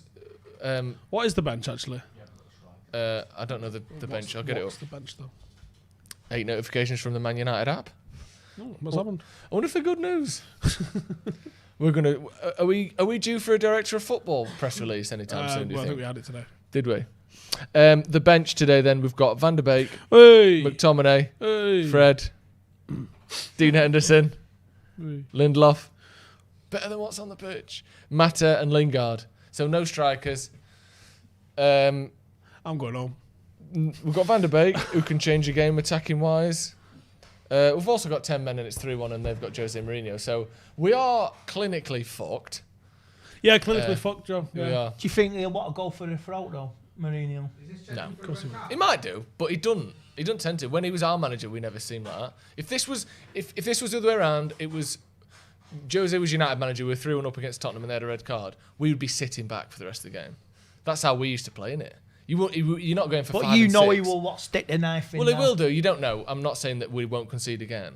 But if it was us, we would be sitting back. With that now. back four, this could be 4-5. Ross Murphy, I can see that. Says, I'm appalled by this absolute disgrace. I cannot believe VAR of allowed Martial off and Lamella is still on the pitch, but the capitulation is not good enough. Yeah, that's the last thing you need. You go down to 10 men, you're 2-1 down, you can sit back, you can hold on and try and get a draw. The last thing you fucking need is Eric Bailly passing the ball to 2 Tottenham players. Lamella there. He's seen it, but why aren't he consulting VAR? They did. Mason Greenwood, brilliant touch. He's back in the back defence. He's gone on his own. He's put one in for Marcus, who's not quite got it. Pogba and Robbo. Marcus is Mason's really good at that foot-to-foot kind of dribbling, You isn't just he? had to leave it at really good. Yeah, Mason's really good. When's the last time we lost our first 2 home games? Has it ever happened in the Premier League? Yeah, I think it surely has. in the last few years. Mourinho, probably. Yeah. Or Moyes, or Van Gaal, or Solskjaer. We are loving this. Well done, Bruno. That's a yellow card. You can't not give a yellow card for that. Dirty bastard. What did he get booked for that then? He got booked, yeah. I hate that when you pull someone back there and sometimes they just don't give it because they're like, oh, free kick. Knocks it past him, just grabs hold of him so he can't get the ball. We're fucked, aren't we? Proper fucked. It's going to be another one of them seasons, fighting till the last fucking day to maybe get Champions League in it, if we're lucky. For fuck's sake. Just when you want to see some improvement. And it ends up being that. Sonu says, the look on Andy's face says it all. It's me watching United self-destruct over the years. Yeah, we're self-destructing again. Who? He's blind. Right, Stevie Wonder is blind, but if you Google... Because he's also a singer. Shut up. Stevie Wonder taking photos. Yeah, I've seen it. And he holds it up. He doesn't To do his face. If you're doing it, you take a photo, you'd hold it from there, wouldn't you? Just to freak people out of it. Hold it from the chest like that. Don't need the viewfinder. No, you don't. But he holds it up to his face. But he can't even say, who's he seen doing that? Yeah, that's a good point, actually. Maybe it's just instinct. Do you know, like, how a child instinctively suckles to the nipple of its mother? Maybe you give any animal, if you gave any animal a camera, they hold it up to their eye. No. Yeah, you're right. You're absolutely right. You're absolutely right. At home, because it's better than a match, Google Stevie Wonder taking pictures and then get in the comments and I'll read them out. Because fuck that noise. Yes, Eric Bailly just kicked the ball nice and hard there, Eric. He's responsible for all 3 goals. Yeah. He didn't. Where is Luke Shaw? Honestly. Look, centre back, I told you. Because he can't get out to his man. Why? 4-1, fuck off! Right, listen. That was a load of bollocks. That was Luke Shaw's fault, that. Luke Shaw ran away from something. He literally ran away from it. Luke Shaw's... Right, I'm getting a train home. What now? Fucking rum, yeah. Get a fucking rum. I'll have... Fuck off, what? I'll have a nice Diplomatico in a tall glass with some Coke, please. Alex, are you doing the rums? You've got a super chat. If it's Zane, I'm flipping this Right, table. hang on. Right, so Luke Shaw's at centre half for no apparent reason. And he goes, fuck it, I'll stay at centre half. Maguire goes out to his man. Luke Shaw runs away. Luke Shaw runs away from Heung-min Son.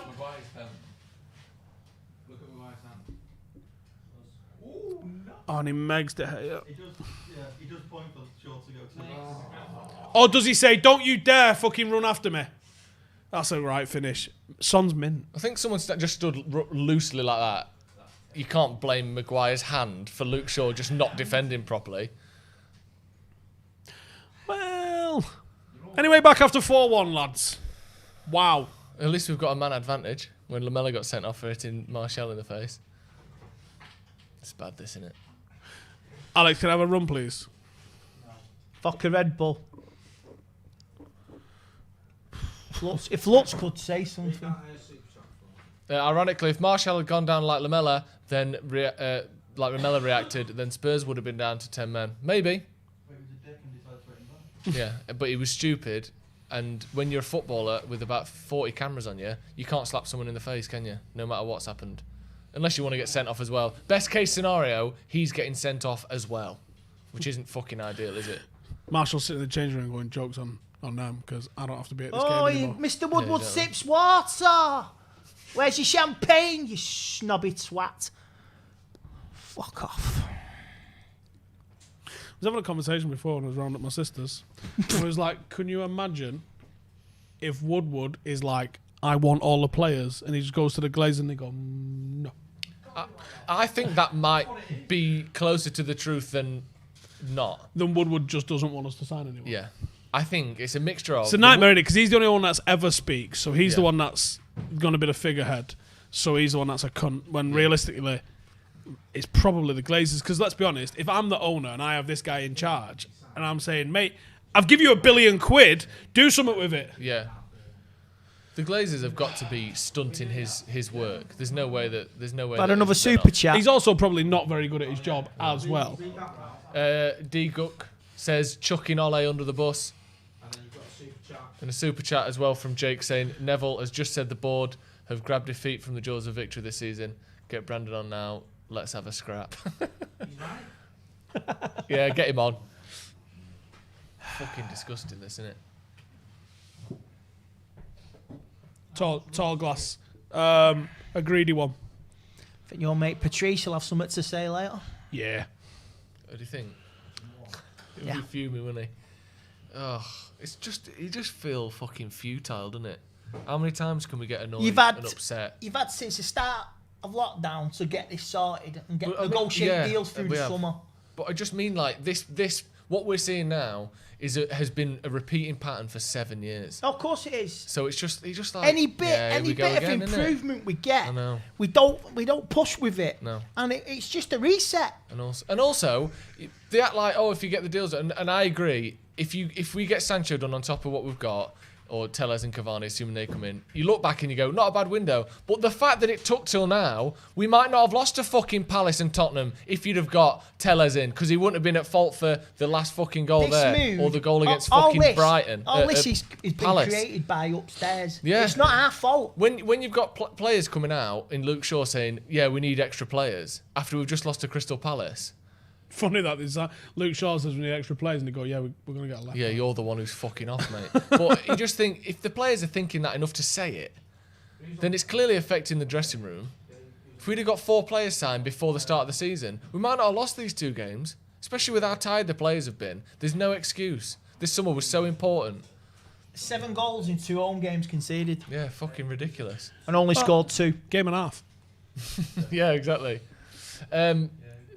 Dodo or Dedo. This is all part of the board's plan. Martial gets sent off. Now we have a new striker come in to fill the spot. Yeah, They'll try and spin this bullshit tomorrow. They will. They will spin it as much as they can. But it's their playing as day on the pitch. It's playing as day, and they will not fucking admit it.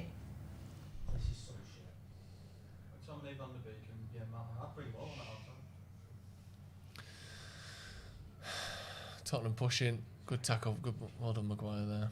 Mason's every time he gets the ball, he's sprinting forward with it. He's doing well, to be fair. I know Solskjaer's too proud, but I just go, you know what, Ed? I've had it. I'm walking away, and he would be hailed a hero. He would, but it's never going to happen. Fergie I never know. did that. So what? Yeah. This club needs to be rocked to the core. It really does. Yeah. If you got a manager that walks out, you can stick your contracts. I'm not interested in the money anymore. I've had enough. You've never delivered. You always fall back on your promises. You're a waste of space.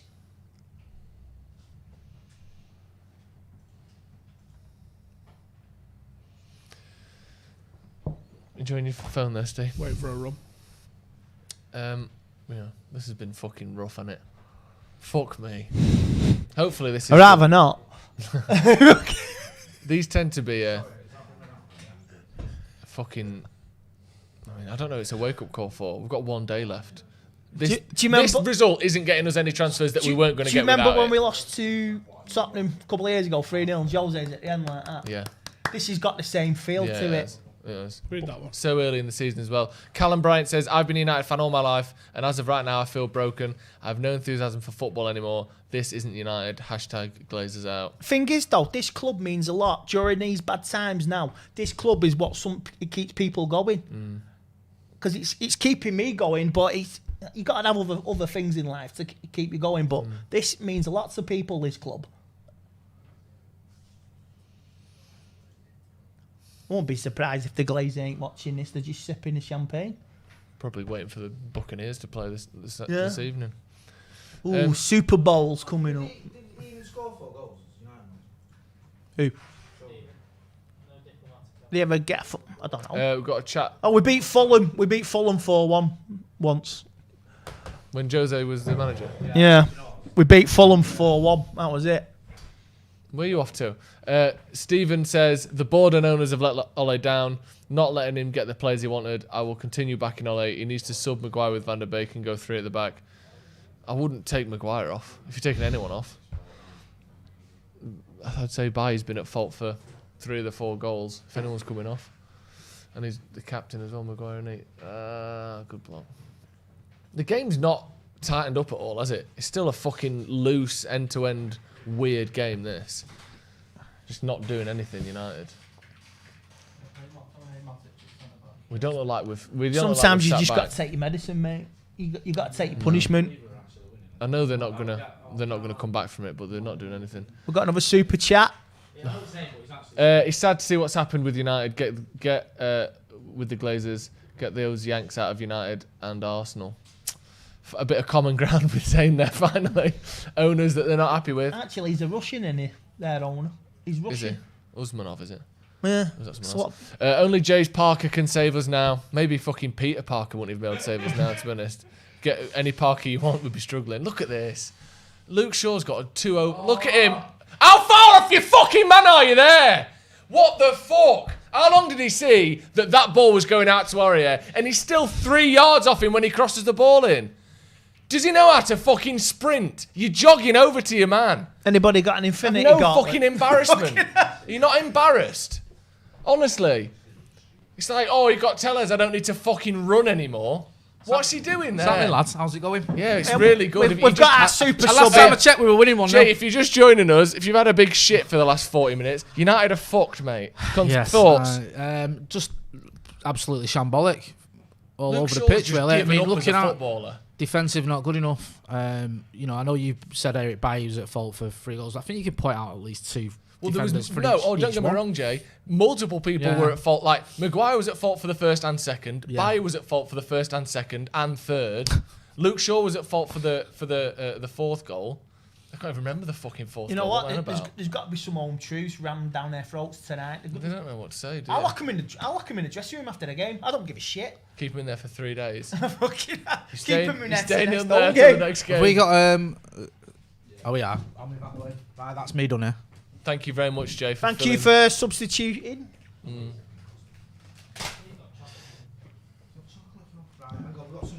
Comfort food. Got some super chats. Get your super chats in, lads. Having a rum and some dark milk buttons. My amateur says, this is a reflection of the board, but make no mistake, the backroom staff that supports Ole don't train these boys well enough. Same mistake over and over. Hang on, we need a tactician in the backroom staff.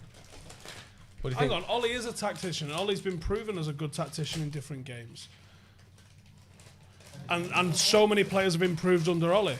You can't just expect perfection. Like, it doesn't work like that. Slab We were shit under Sir Alex Ferguson several times. So what's the problem then? Not being backed. Fair play.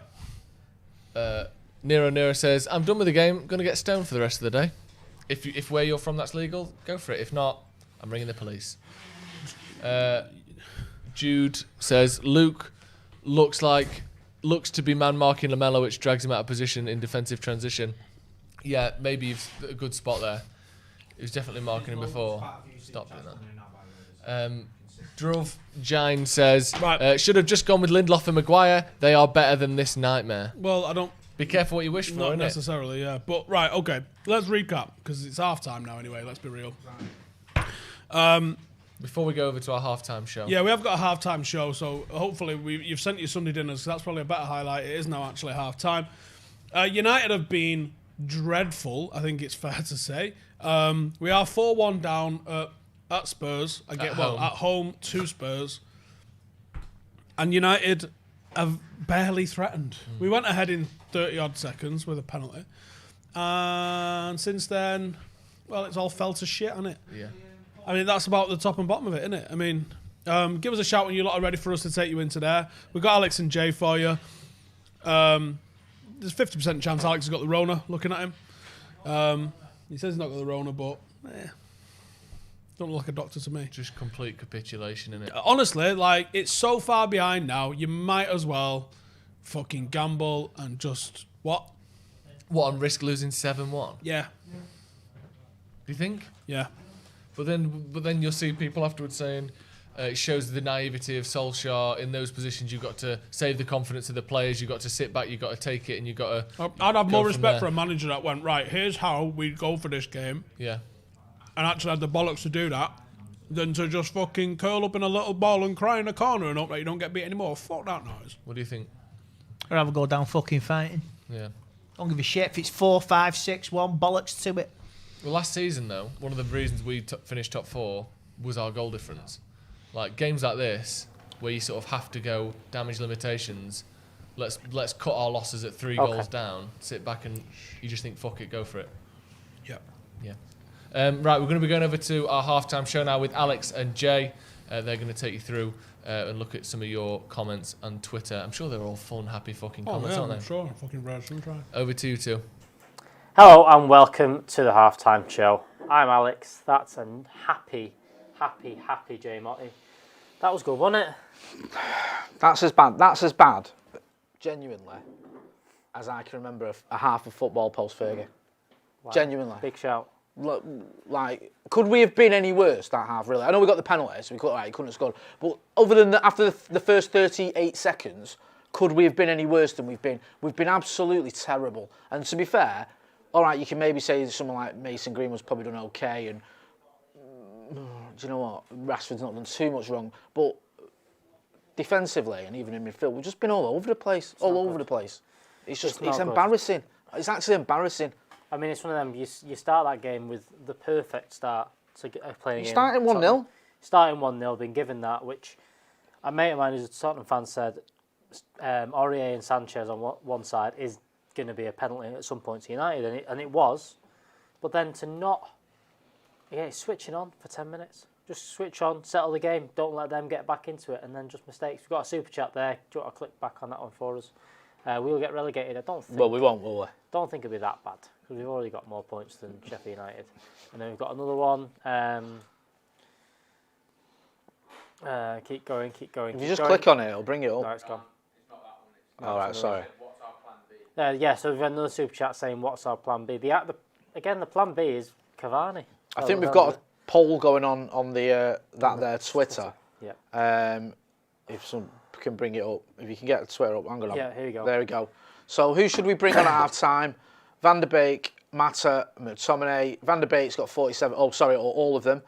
Van der Beek's got 47.2%, Mata 3.1%, McTominay 4.5%. All of them 45.1%. It's just. I think 7,000 people voting as well. Yeah, everyone wants a change. They've seen it's not good enough in the first half. What did you make of? I mean, we were happy to see Eric Bailly. I think everyone in the office predicted that Eric Bailly comes in. What do you make of his first half? Because he's the one real big change coming to that squad. I mean, I think he's had a bit of a nightmare on it, to be fair. But I think they all have. I think Luke Shaw's been terrible. I think Maguire's been awful. And I think Eric Bailly's been just as bad as either of those two. Yeah.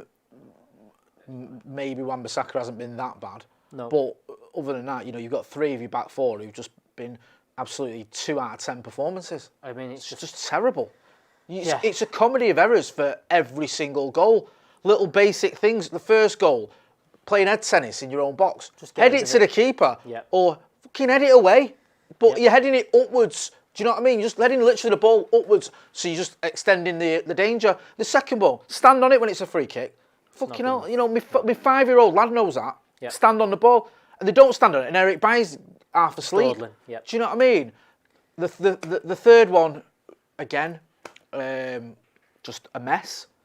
All over the place. Just defenders not picking people up. I mean, a lot of this, I've seen it a lot, is, the fourth goal specifically, what's his name? Maguire points and Luke Shaw steps out and kind of leaves the open space. And you think for a player that Joe mentioned before kickoff's been here for 6 years now, you have to take a bit of responsibility there and say, I know my captain's pointing there. Yeah. I'm stood here covering him, and I know that if he gets beat there, that's a goal for them. And just have a little bit of common sense almost with the defending. You have to be doing that. You can't just be stepping out. You can't just leave the front post there, because the fourth goal to me is probably more frustrating. Jose Castro, Glazers, Ed Woodward, are you not entertained? What the fuck is going on at this club? That is a great question. And you know what? Let's not just get distracted here now. This has been going on for years. We've seen a systematic failure by the board, by the owners, ever since Sir Alex Ferguson retired, even before Fergie retired, right? Yeah. You think about it, what sort of a club sells Cristiano Ronaldo and releases Carlos Tevez and brings in Obertan, Michael Owen and Antonio Valencia. You look at it, those times when we missed out on the league, if we'd have just made those 1 or 2 signings under Fergie, it would have been like 8 in a row or something stupid. It would have, wouldn't it? Do you know what I mean? In 2012, we'd have got Schneider. Is he not worth a point? Little things like that. And now it's like, you look at it post-Fergie, just no plan, no strategy, throwing money at a manager for a bit, then not giving him enough. A manager only exceeds expectations, gets us into Champions League, brings through some youngsters, gets rid of a load of surplus to requirement players. Do we back him in this transfer window the way you need to? No, of course not. No. And, this is the case, is that we mentioned before kickoff, Tellez looks done, Cavani looks done, chance of still getting in a winger or, potentially getting Jadon Sancho in. But even if that happens, great, would be a good window for Man United. But why now? We are now starting 6 points behind both teams because we do. Do you remember Bruno? We could have got him last summer. We didn't. We could have got him beginning of January. We didn't. We waited till the end of January, and then we finally fucking woke up from our stupor and get him in. And all right, he was pretty amazing when he came in. But had we got him earlier, one of those semi-finals that we got to could have been turned into a final and possibly a trophy. Yeah. Had we got Erling Haaland in when we were after him, then maybe we do win a trophy or we do get I'm not saying we'll challenge for the title or anything stupid like that, but we do turn some of those draws and losses into wins. And you just look at it and you just think, what is the real ambition here? And okay, yeah, I'm actually happy about the Edinson Cavani signing. I'm looking forward to seeing him. I'll be honest with you, I'm looking forward to seeing him. But he wasn't my choice. Me and you were speaking the other day on the transfer live, and I said not for me because I wanted other options that were being spoken about. Yep, now those options are obviously not happening. Then yes, I'd rather have Cavani than no one, but it's just not good enough. No, it's not good enough. And you're looking at, do you think Edinson Cavani and fucking Alex Tellers are going to turn that around? No. No, and this is the whole problem. I mean, the one change from last year that Ollie came in, signed Maguire and Wan-Bissaka, and the defence improved massively.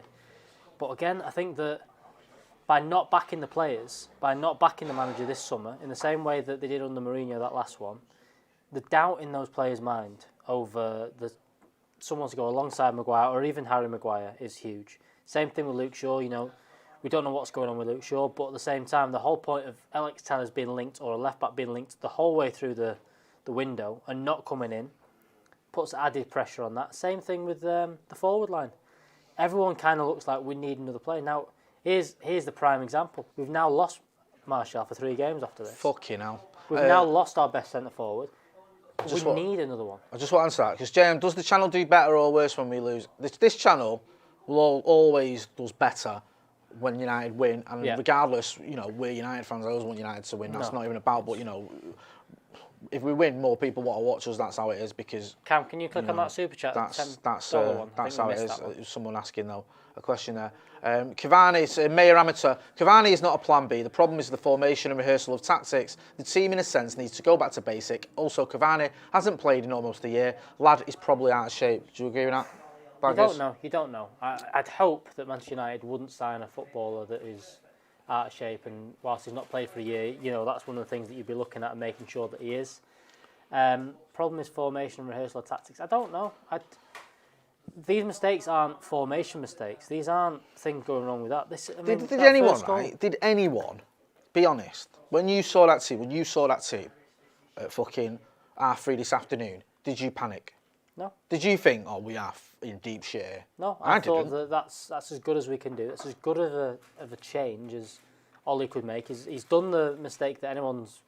he had Lindelof, he's took him out of the team, putting Eric Bailly, which was our shakiest point. But there's no other options. People blaming Luke Shaw. We've not got another left-back to bring in. Maybe Brandon. Is that too big of a change? You drop Maguire out there, you put Lindelof in there as well, or Mengi, or Twanzebe. You think as well, right? All the shit that Luke Shaw had with Jose, he'd have a bit of a point to prove today. You think, you know what I mean? Because Jose hammered him. For 2 years, he absolutely hammered Luke Shaw. And I was at some of them press conferences. He couldn't have thrown him under the bus more if he fucking said, do you know what? I hate the twat. He just hammered him. And yet, Luke Shaw sort of came through it, got himself back into the team, got himself fit, and did relatively well. So you think he'd say, right, Jose's here today, I'm going to show him, do you know what I mean, what I'm about. That he got it wrong with me, and he's probably been as bad a performance by Luke Shaw as I've ever seen him have for United. There's a lot of people in the comments blaming Maguire, saying need to stop trying to find a pair for Maguire and get him out. I mean, he wasn't. I mean, he had a good season last year. Maguire. You're not going to get him out, are you? Like, I'm not being funny, right? And it was Grace Roberts. I understand what you're saying, but Ole can't drop his £80 million defender that he bought last summer and that he's paid, that he's made captain. Because if he does that, it'll undermine him in the transfer market when he goes to the owners and says, I need some money for players. Because this isn't like City, where Pep can get it wrong with Bravo and then bring in Edison. He can get it wrong with 8 different defenders, bring in the likes of Stones and all the others and Mendy or whatever, and then replace him.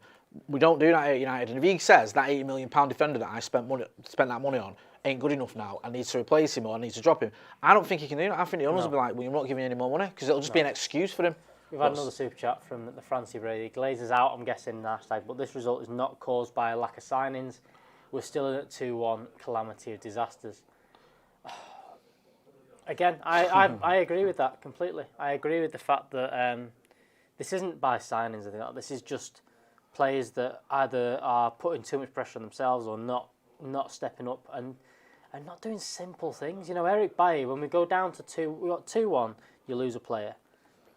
Yes, we're trying to play out from the back, but don't just stitch up a football. Don't stitch your players up literally 30 seconds after that. Lee said, lads, I thought Eric Bailly was a good call today, but after that shambolic performance, do we go back to Lindop? Hope Tellez is better than Shaw. I mean, this is the thing with Eric Bailly, is that people have been calling him to come in. Do you stick with him? Do you say he needs a run in the team to get used to it? Or do you say, right, that's it, we'll give you 45 minutes against Spurs and you was dreadful. That's your lot. I don't know. And then classic Noah. Not sure who our defence was when we went on to get those 2 good spells, but I feel we're really missing that one leader with a real presence and voice to deal with the on-pitch punishment. Do you think that Maguire has been distracted by his Mykonos shenanigans? Because he's not been this bad for us before. No, he's not been this bad before. I don't know. I mean, what can you do now with Harry Maguire? Because he looks all right. AB Mike, stop taking cheap shots at City's defensive situation. No. No, it's the only positive we have right now, that they're pretty shit as well. You know, this is the one thing that people say. One thing that I looked at last night. City drew with a recently promoted team, with 11 of the 14 players used. Pep signed, the cheapest one of them being Ferran Torres. Right. And it was a good game of football, though, wasn't it? Fuck off! I'm sick of all these football hipsters. Yeah, that 1-1 was the greatest game of football I've ever seen. They've got 3 points, so 4 points so far, which is only 1 better than us, and we're shite. Another super chat from Fair Mods FM. That's enough now. DDoS, every sponsor United has, not in the UK but America. We need support, and they never come through. A cash cow we are, but the massive cash cow is about to sit on the cash. The problem is, right, these are the sort of results where you get fans saying, that's it, I'm done, I'm not fucking going anymore, or whatever, sort of action like that. But, you know, we can't go to the games anyway. We can't boycott the games. No. And that many of us that do go, you know, there's a lot of lads who've just been dying to get back into the stadium. So you say, OK, then, is it shirt sales? Is it this? Is it that? All sort of worthwhile causes, and you know, I'm all for some sort of positive action that gets rid of these absolute parasites. But I don't know what the answer is, and I don't know how you can sort of collate it all, because we've seen it with the green and gold. We've even seen it with FC United. You know, United fans started a different club. You don't get much more drastic. I don't see how you. But I'm open to any suggestion, and on this channel, we'll give you a platform to discuss it as well, because we hate the Glazers as much as anyone. The factors involved in this theory. Blame should go on these factors. As of now, Ollie needs to organise defence. He does. He needs to. Again, I really don't know what's. I mean, where do you get to at this point? How do you change? There's nothing you can do. I mean, people saying we need to get rid of Ollie or whatever. I don't see what another manager comes in and does, and if it does, what's the, you know, is it another circle? We've seen this circle of what happens at Manchester United. It's been happening for the past 7 years. The only thing that can save us now is if Ed Woodward announces another noodle sponsor tomorrow. Imagine that. I'm going to send it back now to the Watchalong. We have Stephen Howson, Andy Tate and Mr. Joe Smith. Cheers, guys. We're back. McTominay and Fred are both coming on. Will they change? Are they going to win it for us? Steve, McTominay and Fred. Remember that centre midfield partnership that valiantly kept us in 6th place for most of last season? I don't know who they've come on for. I'm tired, Joe. I know. It's tough, isn't it? Lamella's off. Probably nursing that broken jaw. Lucas is coming on. At least they've got someone who's... And to be fair to him, what an absolute master stroke of a substitution that is from Jose Mourinho. He'll make a good manager one day. Yeah. He's looked at the absolute fucking decades of space that we've got in the wide areas of defence, and he's gone, tell you what, let's put a real rapid player on. Yeah. So they're going to have Son on one side, and we'll have Lucas Moura on the other side, and this will be a fucking right laugh. Fernandes and Matic both off, so... Right, so the guy that keeps all that shit together and our most creative outlet. Right. Some things you can blame Ollie for, some things you can't. This is one that you can. Well, what they're doing is putting Pogba at the 10. Damage limitation. Paddy Evra had a bit of a rant. Did you lot cover that then? I wasn't listening. No, didn't cover it. So Paddy Evra said, United fans, this is a disgrace. Basically, turn your PlayStation on and go buy Messi and Sancho. I'm not really sure what he means with that. I think he means that's the only way we're going to see him play for United. Or that's how I interpreted it anyway. Take yourself out of this crap reality. Maybe, yeah. Do that. Just have a laugh, play on Have an Xbox. escape. Pogba can play in a bit more of an advanced position. Don't necessarily think that's too much of a problem. It seems like we're saving Matic's legs a bit. I don't know. Don't know if there's any injuries there. Hopefully Bruno and Matic aren't injured. We're just playing a bit more of a... They're not injured. This is... No. It's a poor substitution. Well, we don't know yet, do we? We don't know. If he says they're injured, then no, I'm not. I don't think they are injured. Straws, I mean, we don't know if it's a bad substitute. It only happened 30 WS seconds says ago. what we all eating to make ourselves feel better. Chinese food later tonight. Cadbury's, giant dark buttons. Dark milk buttons. Yeah, they sort are. of the halfway house between your Bourneville and your Dairy Milk. They're absolutely belting. They're really good. Dark milk was a very good invention. 1 packet a day. Yeah, it does. Yeah, you got another super chat when you get home. Paul Pogba, man. Shaw can't run. Wan-Bissaka can't cross a ball. Matic, who is the central defensive mid, can't run. Maguire can't even head the ball back. His nickname is Slabhead. What the F? There's plenty to pick at today, isn't there? I now feel how Alex looks. Yeah. There's plenty to pick at, isn't there? Let's be honest. It's fucking shit, this. 4-1. Good pressing from Fred there. It looks like Rashford's playing a bit more central. We've gone 4-3-2. Yeah, or 4-2-1-2 almost. Because Pogba's a bit further forward than McTominay and Fred. I'm not sure. I think he's on the same line as Fred. I think McTominay's... I don't actually fucking know what McTominay's doing. They're just putting 2 men on that right-hand side. Yeah. And Luke Shaw does not have a clue what to do, does he? Unless he's at the buffet, and then he does have a clue. It's a bit harsh, that. Why? It's a bit harsh. I'm a man who knows my way around a buffet. I'm talking... Game recognised game. Are you one of them where... I'm not on football ability. You don't go like that. I hate to say this to you, Steve, but I reckon you're one of those people at a buffet where you fill your plate with like rice and chips and that. I bet you're one of them. You've got to go high-priced meats. Joe, 1, you're a fucking idiot. Thank you. 2, you've known me long enough to 3. know that is not how I roll. 2. Volleyball's quiche. You go in high intensity protein per pound. No, I just go with meat. Okay, that's good. Pure chicken. So yeah, because at a buffet, if you go in like one of these world buffets, If you come to a buffet and you bring bread brack, I'm gonna fucking spit in your face. Yeah, I'm so glad you've said that, Steve.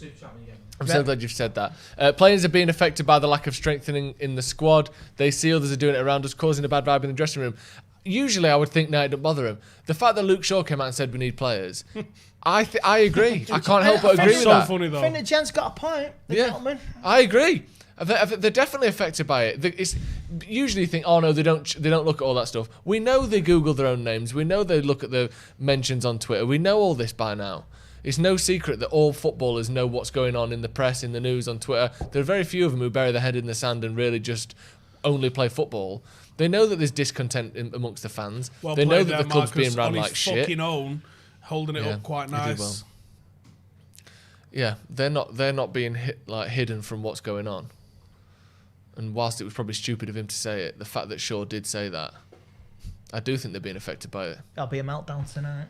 Joe puts a carrot on his plate. I think we're well into it. He used to. He changed a few months ago, and yeah. He eats chicken. Joe, what? Joe went from not eating meat and chicken especially to coming in one day with chicken nuggets. Of all the things to break your chicken with. No, it's the best one. It encompasses the most of the bird.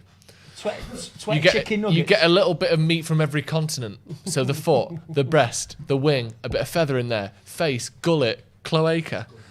All sorts. The cloaca is the mutual piss and shithole that a lot of farmyard birds have. Oh, thanks for sharing. It all comes out of one hole, Andy. Oh, fuck off. I had a chicken burger last night. That was definitely in there. Why do you know that? Only he would my know sister's that. a vet nurse, and she has to go to farms sometimes, so you learn stuff like that. That's actually a good answer, isn't it? Now I know what you get up to in farm foods, man. Fucking hell. No wonder he goes to Iceland. Fiery but mostly peaceful. I don't want Ole. No, but I am Poch in. I don't want Ole out, sorry, but I am Poch in. Why? Why? Are you back to square one? Talk about we haven't got a right. 5-1.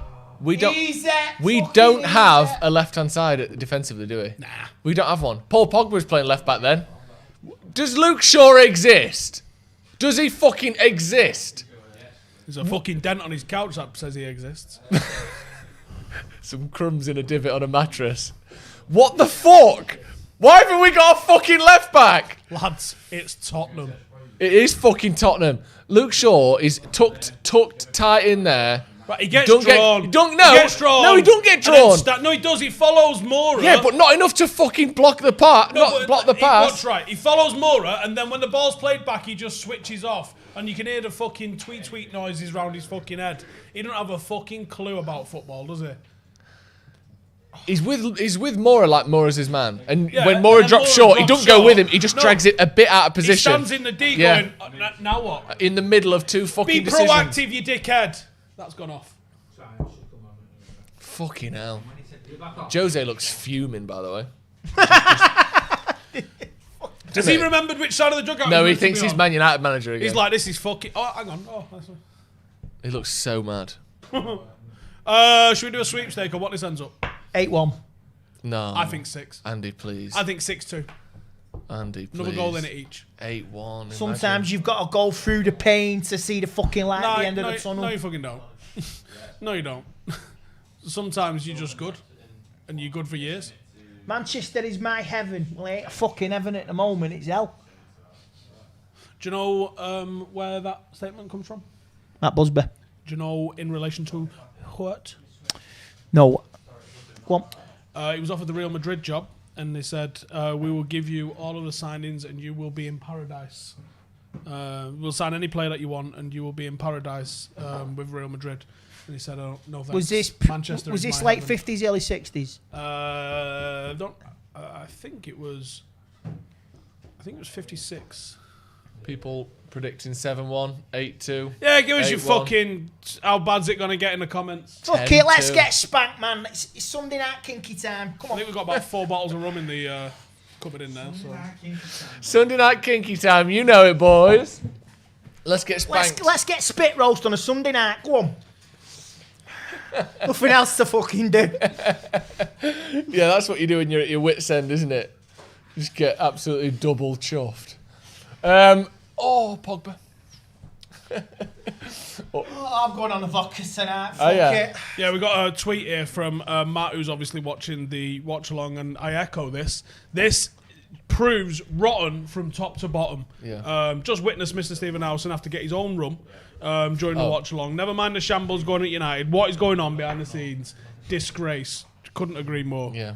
It's the Yanks. He told me a rum it doesn't have. In fairness, he did do that. Yeah, you did Well, ask I for... thought I had That's it. like Ole asking for Jadon Sanchez. Do you know what? It's like, he doesn't Sanchez? exist. You're like, Jason Sanchez. sign him. Sign Jason Sanchez. That's what you just did then. I'm going to order Alexi Jordan. Well, I'm going to cheer myself up and order another bottle of rum.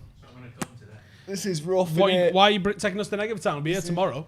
This is shitting rough as fudge. You don't sell it in Tesco. Oh my god. Diplomatico. Yeah. Oh, get it tomorrow. Yes, What are you doing please. tonight, Steve? Boop. If I get drunk tonight, I'll still be drunk for transfer deadline day. Yeah. Yeah, I'll be good. That steaming on a 3 o'clock with Jake. Old Trafford. Got to take my car for an MOT tomorrow. It's more exciting than this fucking game.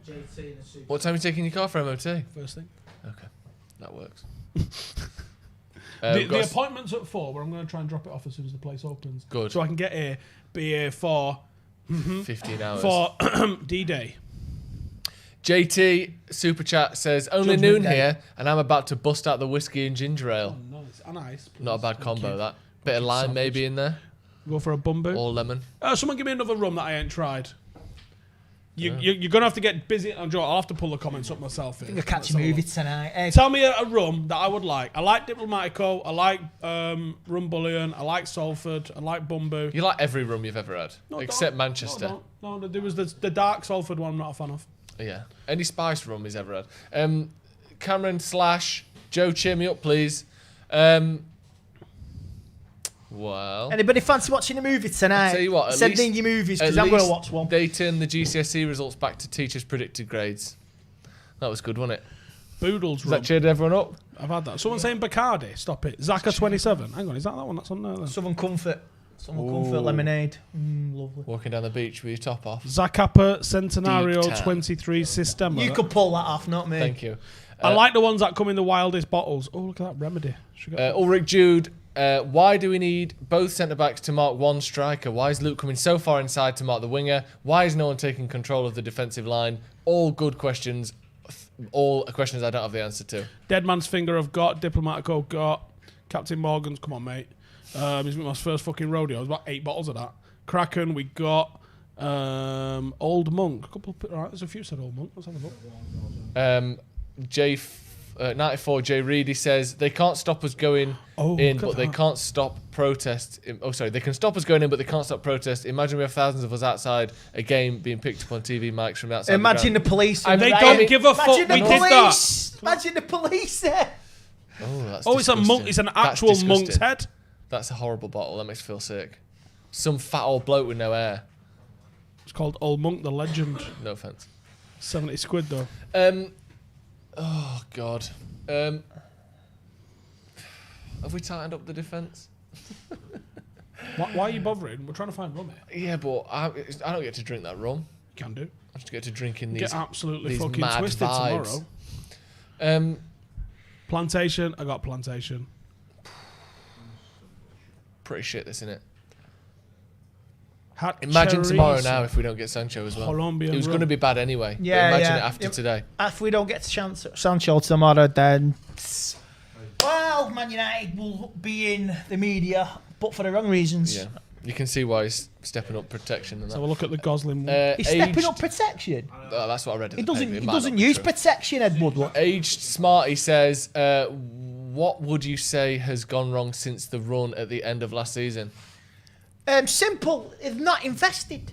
Yeah, and no pre-season.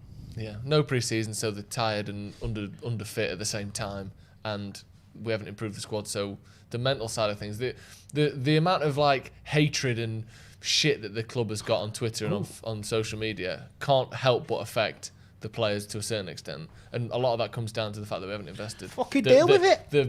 Yeah, but it's No, easy the to amount say of abuse that. I got all them years. I know, but deal with it's it. clearly affected him, though, hasn't it? Tough shit. Yeah, Deal with it. I agree that You're they playing for shouldn't the let greatest it. football team in the world, and you can't fucking act the pressure. Jog on, lad. I agree. Jog on. But it does seem as though it has affected him.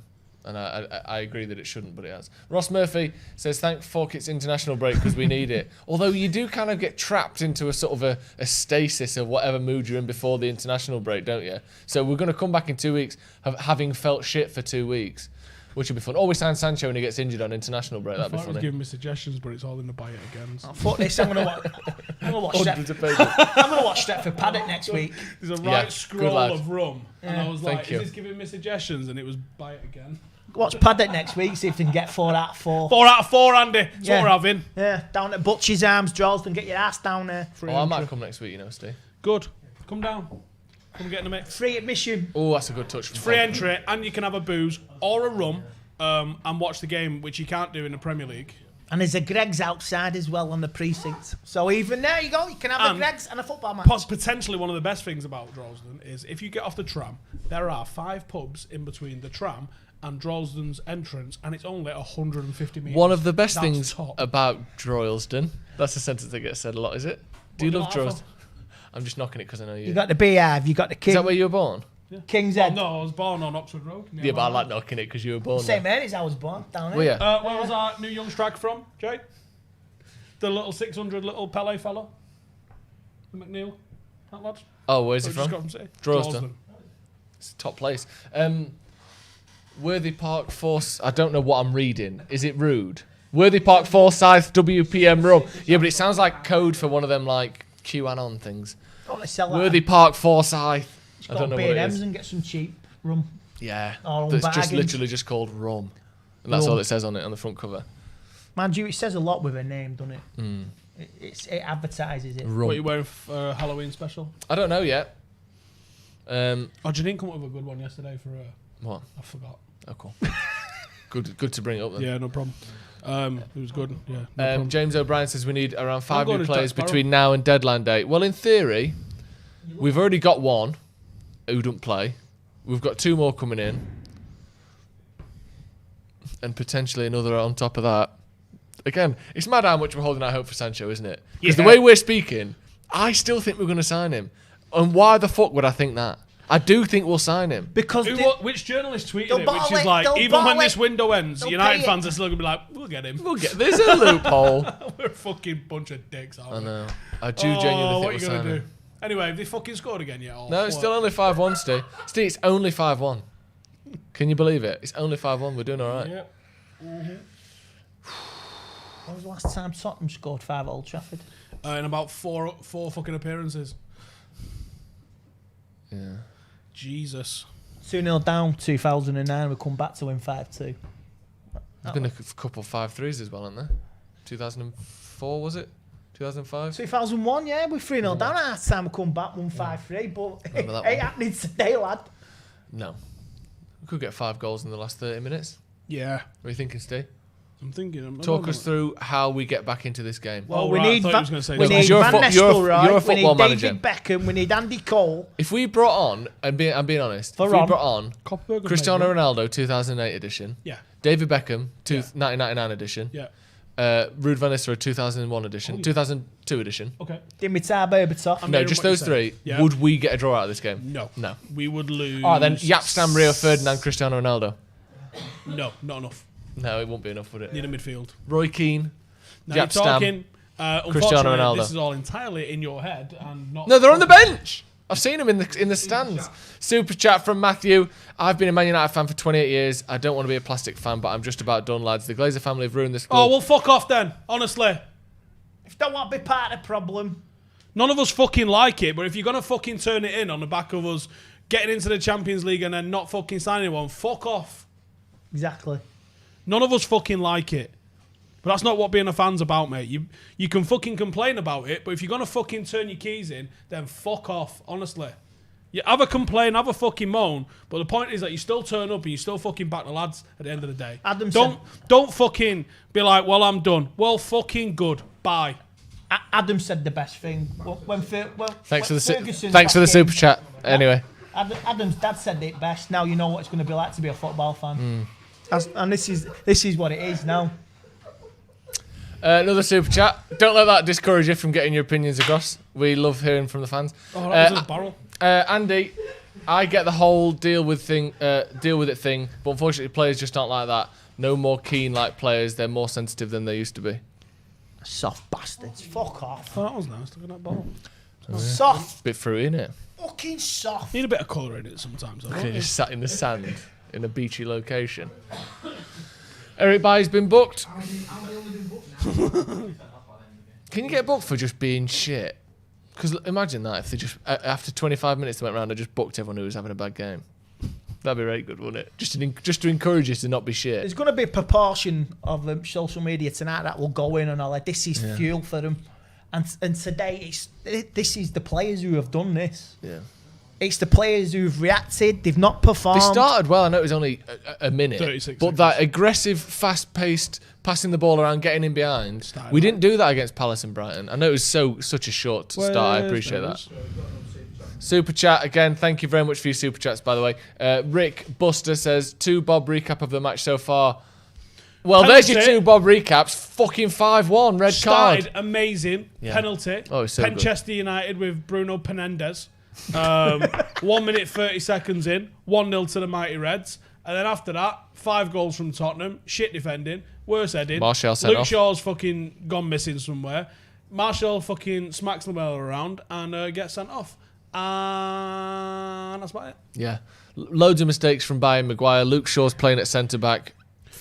Despite meant to be playing at left back. Does this 3 bottles on their way? Jesus.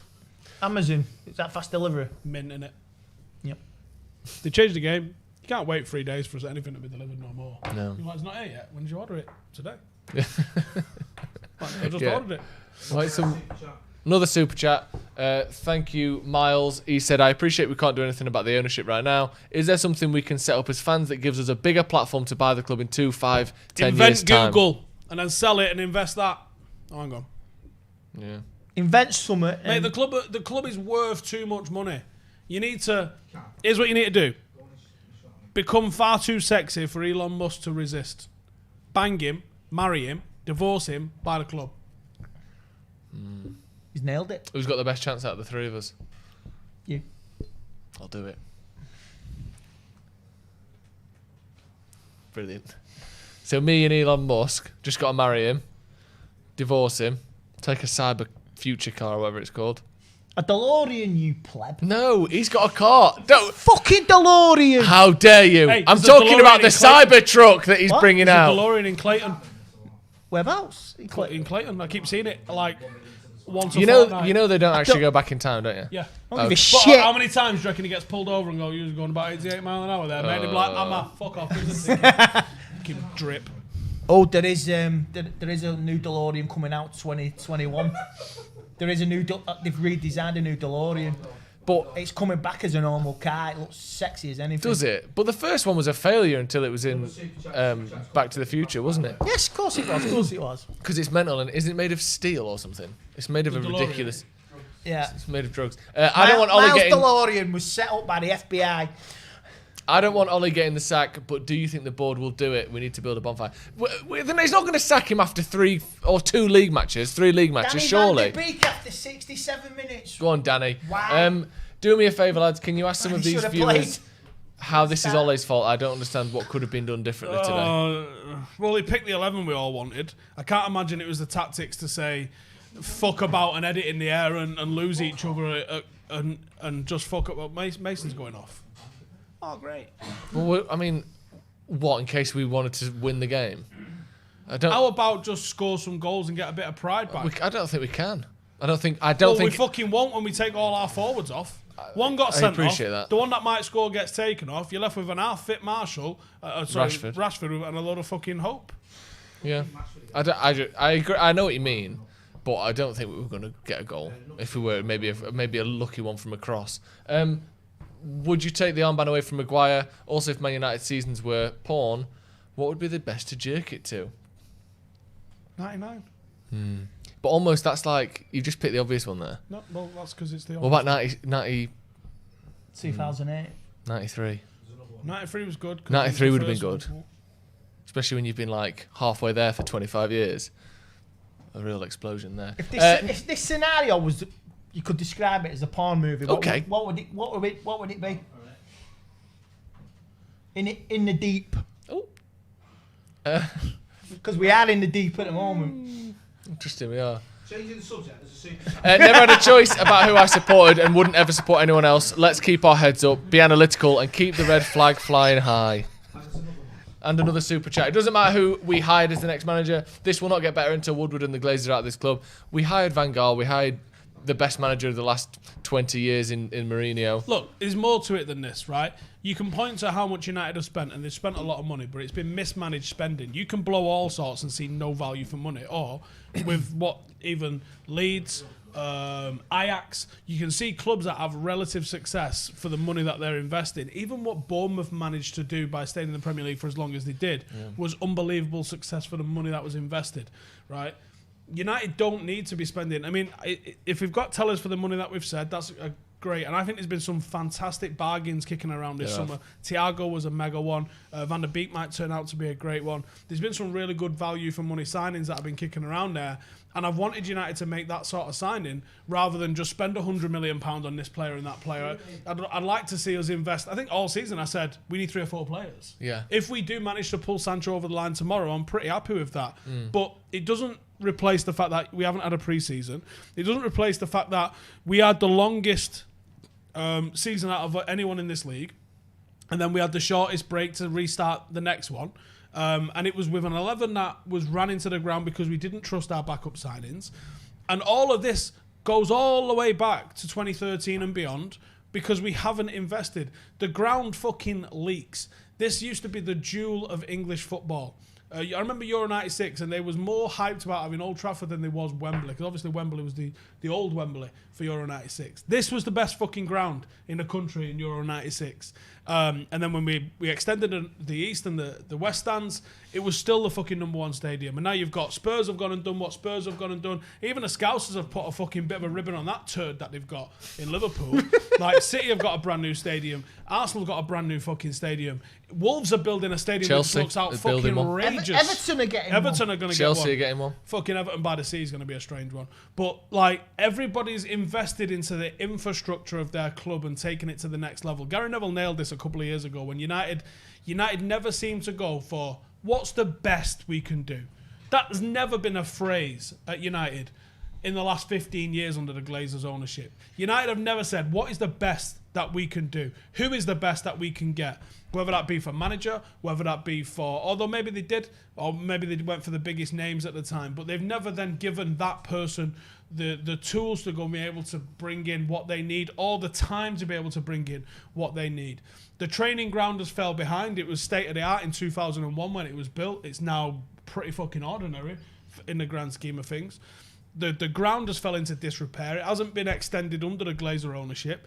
We're a fucking absolute mess from top to bottom, and the money that we've spent is an embarrassment to who we fucking are, because we've put in eye-watering amounts, but that money includes Lukaku, who's not here, Di Maria, who's not fucking here. So many signings that we've wasted money on, that we've not invested properly into, and I seen them trying to do some good stuff, and like the fucking dicks on Twitter are complaining about some of the money that we've invested into the academy. I love that we've invested that money into the academy, but it can't be all that.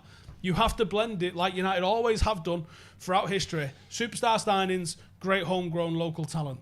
That's what Manchester United is all about. And having a fucking stadium that's the envy of the world. Not something that's 15 years out of date, that's got just fucking bang average facilities for nowadays. We shouldn't be in the bottom half of the league when it comes to facilities. This is Manchester United, for fuck's sake. And that comes with training facilities, and that comes with fucking our home ground at Old Trafford as well. It just shows you, if you look into the Glazers and their business practices, they allow their malls to fall into disrepair. They've done fuck all with the Tampa Bay Buccaneers, apart from this season they've gone bananas and tried to get a big name signing in. But that big name signing's been in the game like 20 years. 43 years old. You know what I mean? So it's hardly the fucking... Again, is he the best quarterback in football? Not close. No, right? He's a big name. He's a Falcao. They want the appearance of success without the fucking foundations of success. You want to sell a load of shirts? Guess what? Be successful. If you want people to be interacting with you on social media, guess what? Be successful. If you want the most interactions and the most shared videos, guess what? Be successful. Because I'll tell you what, if you fucking pull out 21 titles, that's a video getting shared, mate. If we win another Champions League, that's a video getting shared. Imagine the fucking viewing figures that there would be on a fucking another treble parade through the centre of Manchester. That's what you do if you want to be successful. Fucking starts on the fucking pitch. Fuck Instagram, fuck Twitter, and fuck you lot. Very well said. I think we've got some super chats, haven't we, in that time? Phone's dead. Thank you, Steve, for your level-headedness. It's really admirable. Wish the club would listen to you. He said haha, and I just laughed it. But you make obviously a lot of good points, and the sad thing is that what you just said then could have been said pretty much any year for the last 5 years, really, couldn't it? It's the consistency of just the mediocrity and the way that they're doing things. He's got loads of good points. But over the last 7 years, we've had chances to push on with this squad, and it's not been. This is the second time in 7 years it's not been fucking built on, and he's got a point. Top-notch sermon from Howson, past the collection plate. I agree. Rick Buster. Some more chats coming in as well. Keep your chats coming in. Keep your comments coming in. We'll read out the good ones, and obviously if you super chats as well, make sure they all get read out, so none of those get missed. Can it get even worse? Relegation battle, maybe. No, I don't think we're anywhere near a relegation battle. But we could easily be 8th. Yeah, I mean we have been. What was it? What's the worst we finished? 7th. Yeah. We have finished 7th. Much closer to title-winning squads than this. Yeah, you've got Everton showing you how to get your fucking act together. Yeah. I mean, in fairness, it has taken them 50 years. Okay, but like No, I know. they I know. turned it around from like the absolute shit show they've gone. Look at them from Allardyce to today. Yeah. And look at the trajectory as an upward one. Yeah. Or at least trying to be an upward Yeah. one. That's They thing. literally, they was like, right, let's get Ancelotti in. Yeah. And, hey, Carlo, who would you like? Even And he was before like, that, I when they would had like Garcia and they had other managers in, they've always tried to go for, let's get the best manager from sort of one of the bottom half teams who looks like they might be on the way up. They're trying to get good names, and then obviously they've done incredibly well to get Ancelotti in. Ulrich Jude, I think Ole said, Luke, you've got the wing, and he thinks it's food. You think that's I think possible? what you said about Chicken wing? I don't know. It's a chicken wing joke. I think what you said about Everton, though, it shows that they've got more ambition than us at the moment. Well, under this ownership, they certainly have. Those owners have spent 300 million quid of their own money in the time that ours have taken 100 million out of the club. I won't be surprised if we miss out on Europe for next season. No, no. At the moment. The shit. No, the we shit end up thing in is, Europa fucking we'd scrape seventh and like Tottenham actually, isn't Europa Conference a thing now? did. Well, they're talking about it, aren't they? What they an fuck it off? absolute Did they- disgrace that will be. Did they palm that because of Rona for the next season? Hopefully. Because like basically you finish the top 10. Welcome to the worst competition ever invented. Ed Woodward doesn't understand football. He's a corporate hack who's been found out. We need a director of football from the day David Gill left. But David Gill, was he from a football background? No, but he was a football fan. Yeah, but Some do you think He's a rugby fan. Him and He likes rugby. also And he's a closet Liverpool fan anyway. Supposedly. David Gill. No, Ed Woodward. Oh, maybe. If this was porn, it would be. I mean, there's a lot of big words to say on. Out It loud would there. be- Okay, you go on then. No, don't bother. No, Right. Oh fucking hell! I was going to say Too about the aggressive. thingy. The issue is Sir Alex Ferguson was effectively our director of football because the director of football's job is to oversee the long-term direction of a football club and plan signings for 1 year, 2 year, 3 years. It's a down the penalty line. now. It's going to be 6-1. Sir Alex Ferguson did that because he had the stability and the backing to be able to plan that far ahead. No manager in the current regime's ever going to need to do that. So you didn't need a director of football under Fergie because he was the director of football. He had all the contacts. Fergie was literally the godfather. You get appointed in English football, you get a phone call off Sir Alex. You know how creepy that is? Yeah. It's fucking well creepy. Sir Alex ringing you up to say good luck and if you need any players on loan, ring me direct. He was the director of football and he does that because now you're in his pocket. And once you're in his pocket, you've got a fucking promising Nick Powell that's coming through. We get first dibs. That's how it works. We haven't got a director of football. We haven't got none of this. Harry Kane's got a fantastic free kick technique. Got a super chat. Sancho Better to penalty agent. technique. Looks like we dodged the bullet. Yeah. You might be right there, kid. What was that? Sancho's saying to his agent, looks like we dodged a bullet, according to that guy. Penalty to Tottenham. Let's assume 6-1. Yeah. I can't see De Gea saving it. What a fucking penalty that was. 6-1. Wow. Is this our biggest home defeat in the Premier League? Well, no. City? City was 6-1, wasn't it? Well, yeah, so it could be. It could be worse. Yeah. You still got 12 minutes. Well, I mean, it still could. Is that equalled it then? It's equalled it, yeah. Does the lack of ambition and passion come from our owners trickle down onto the pitch and performances? We should be the best in class. Maybe. I Maybe. think there's, you might have to get CSI in and looking on that, but I think To be there's a fair, possibility. this game, I'll be honest, despite the fact that we started shit, we were bad against Palace, we were bad against Brighton, this has come as a bit of a shock to me. I didn't think we were in this place. I didn't think we were, like when we, in some of the other games last season or the season before, toward the end of the season, like the Everton match, you expected this kind of game. In Joe's But age, this he'd has have come a as a bit smile of a then. shock to me. Yeah, that was a I didn't creepy think we were smile, this that. bad. I think Joe's age just had a smirk down. He had his the Oh, face. did smirk he? of a fucking guy The that smirk had done a of- silent fart and was waiting for everyone else to smell it. Or the smirk of someone that got sacked from a club and then 12 months later beats them 6-1. Probably a similar Told smirk. you so. Not a bad Told you. smirk. Told Although you we've so. beat him in the meantime, so he can fuck off a little bit. People saying this was coming. I didn't see this coming. No, I didn't see anyone predict 6-1. fucking 6-1 or 3-0 or anything. I think when you asked me at the start of the game, I said I'm nervous. Yeah, I wasn't predicted that 2. nervous. I predicted Didn't predict 2. this. I said No one 2-1. predict this. I was thought it would thinking be a 2-1 draw. Tottenham. I thought we'd really struggle because we've been bad this season. I didn't expect this. I mean, if you expected this, you're fucking mad. Oh, the best we've got Arsenal. Oh, Chelsea people in the next comments month. saying Ollie always sits down. And? Pep doesn't fucking stop tweaking on the sideline like an absolute fucking method. It's not stopped them being shit this season, has it? Did Cavani sign the contract yet, or did he tell the pilot to turn back to Paris? Well, it's only an hour flight. Fucking hell. He's coming yesterday. Here's the thing with footballer egos as well. They're all watching that going, I'll fix that. I'll fix that. Yeah, that's what it is. I don't think he'd be watching this. I think he'd be doing something else. Cavani. Tic-tac-toe. Maybe he's a big fan of that. PlayStation 4, yeah. On the plane. Wi-Fi on planes, eh? Let's do some early 2000s jokes. Oh, that's a shit pass. Again. Imagine my shot when it was McTominay.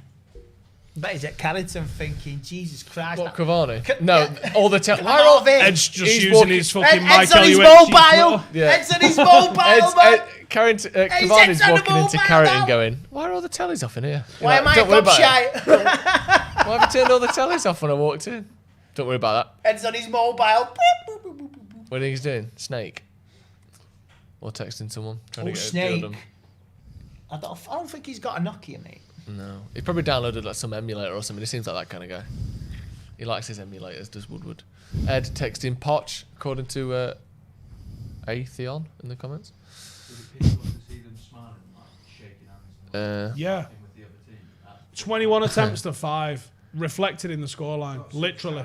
Almost perfect ratios, isn't it? Yeah, it is. Someone says nearly done with Man United now. Give it this season. If we don't see any improvement, I'm full board with Stretford Paddock FC. See, Steve don't mind you stopping supporting Man United if it means supporting his team.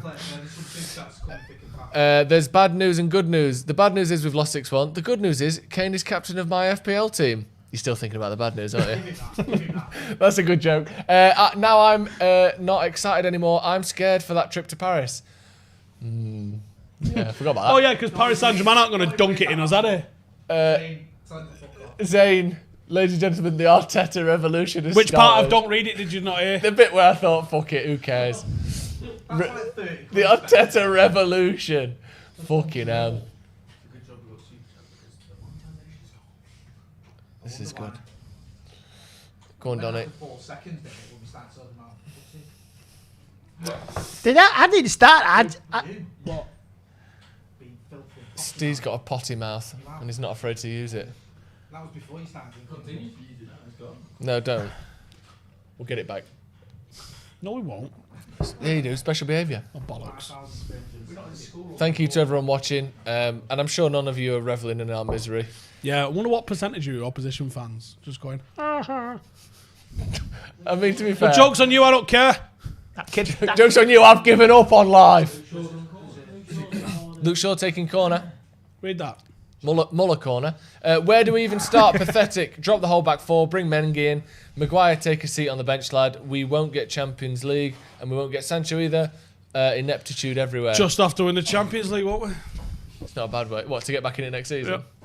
Yeah. Yeah. Came 10th, won the Champions League. The Chelsea formula. Yeah, but they're the ones who got the rules. Did they also win the FA Cup that year?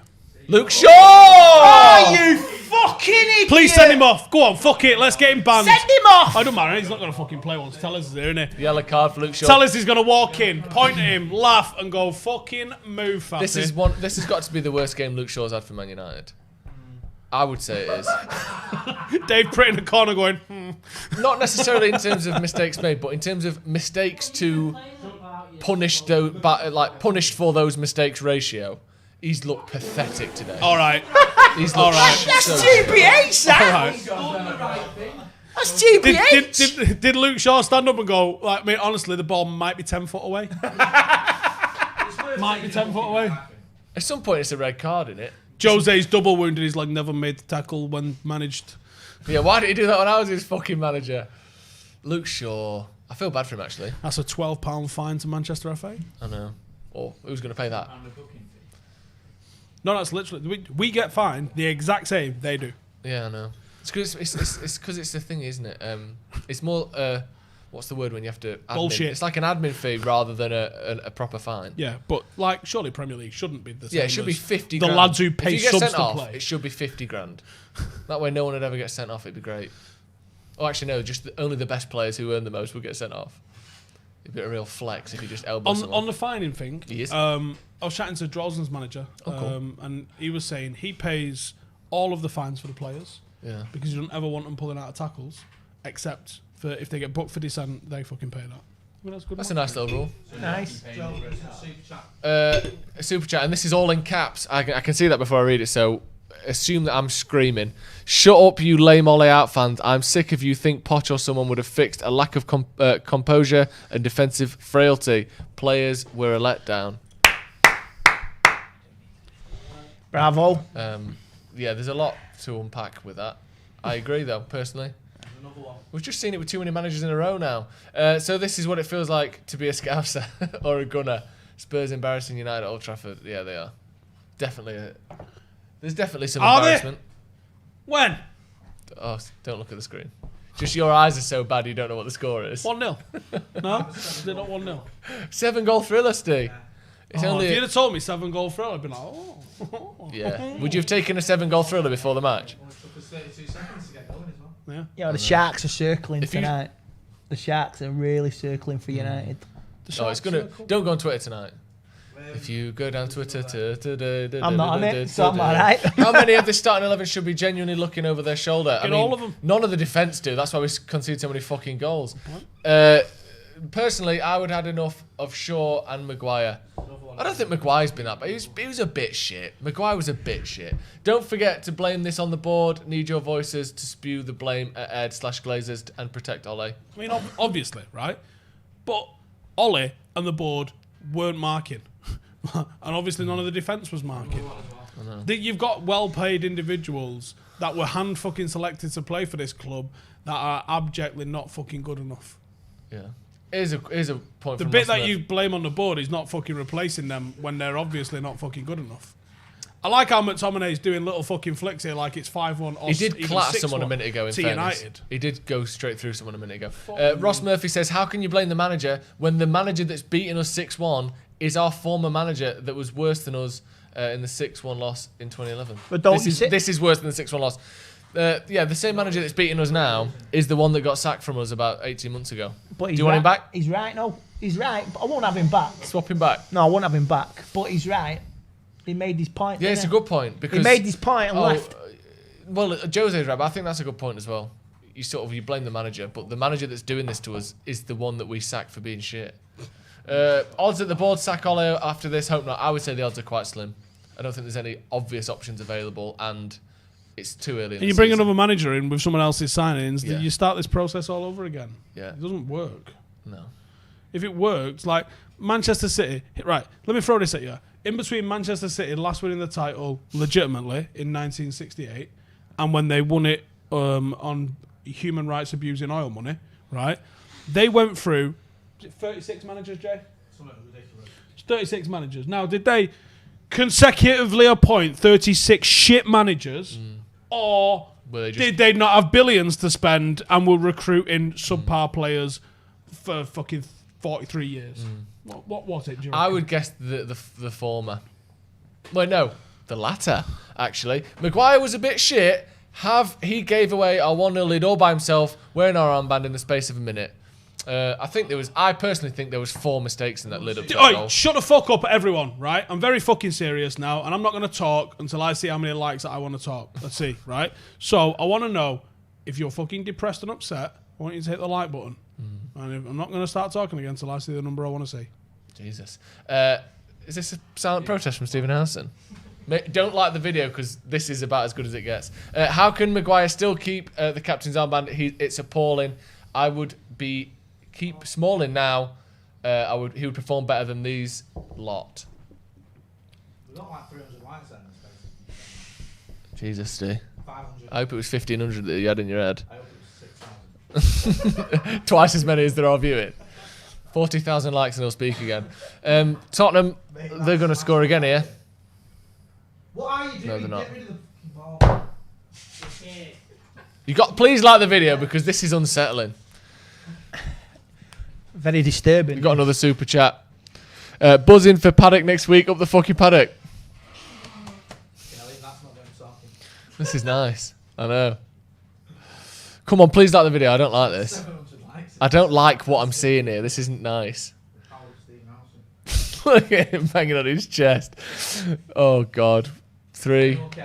Oh, he's doing the Jose thing because he won 3 games. He's won 3 trophies. You've won 3 games doing that. I look forward to seeing McColla's reaction. Marcus. People have been saying he's lost his shit on Tuesday. He's lost his shit on Tuesday, McColla. Of course he has. That's got to be the number, Steve. Please. Pogba. Give the ball away. Off. It's got put on the floor as well. Please like the video. I don't like this. What shot? Does that count as a shot on the side of it? Steve isn't speaking till people like the video. I don't even know what the number is. Is it 2,000? I think it is. It's got to be 2,000. Please get the video up to 2,000 likes because Steve won't speak until we do. We were on 800. We were on 900 when he started this. Fantastic. Please look at him. That lip. Why are you not reveling in the final? It's weird. It's better, but I think it's Stockholm syndrome. I hurt- miss him shouting at me. It's a hurt puppy. It's a hurt puppy. Look at that fucking lip Guys, on that. guys hurting. Oh, we've got a super chat. Just wait for United to blame Gary Neville. Wait. Just wait for United to blame Gary Neville and the fans for this trend, right? Oh, yeah. These things coming out saying the club aren't happy with how the fans have been negative. Have you seen that? Fuck 'em. Hey! Big Steve! That's the biggest cheer of the fucking day, that is. Thank you. Honestly, you're not happy with anyone being negative. Don't give them negative shit to fucking talk about. And anyway, it's not 3 games, Joe. It's all 3 games. Oh, sorry. My amateur, thank you. I'm happy to be part of this community. You guys are a genuine article and never lose this. Man, I'm having a great time with you, irrespective of the loss. Thank you very much. That's very nice of you to say. I don't think Ed will be staying at home tonight, do you? No. Yeah, that's sold his house anyway, I think, didn't he? Yep. Only thing that might make me feel better is if Ever punches Souness in the studio. Right in the studio. Oh, yeah. Text him. Give Souness a lamp. It's in his shit house.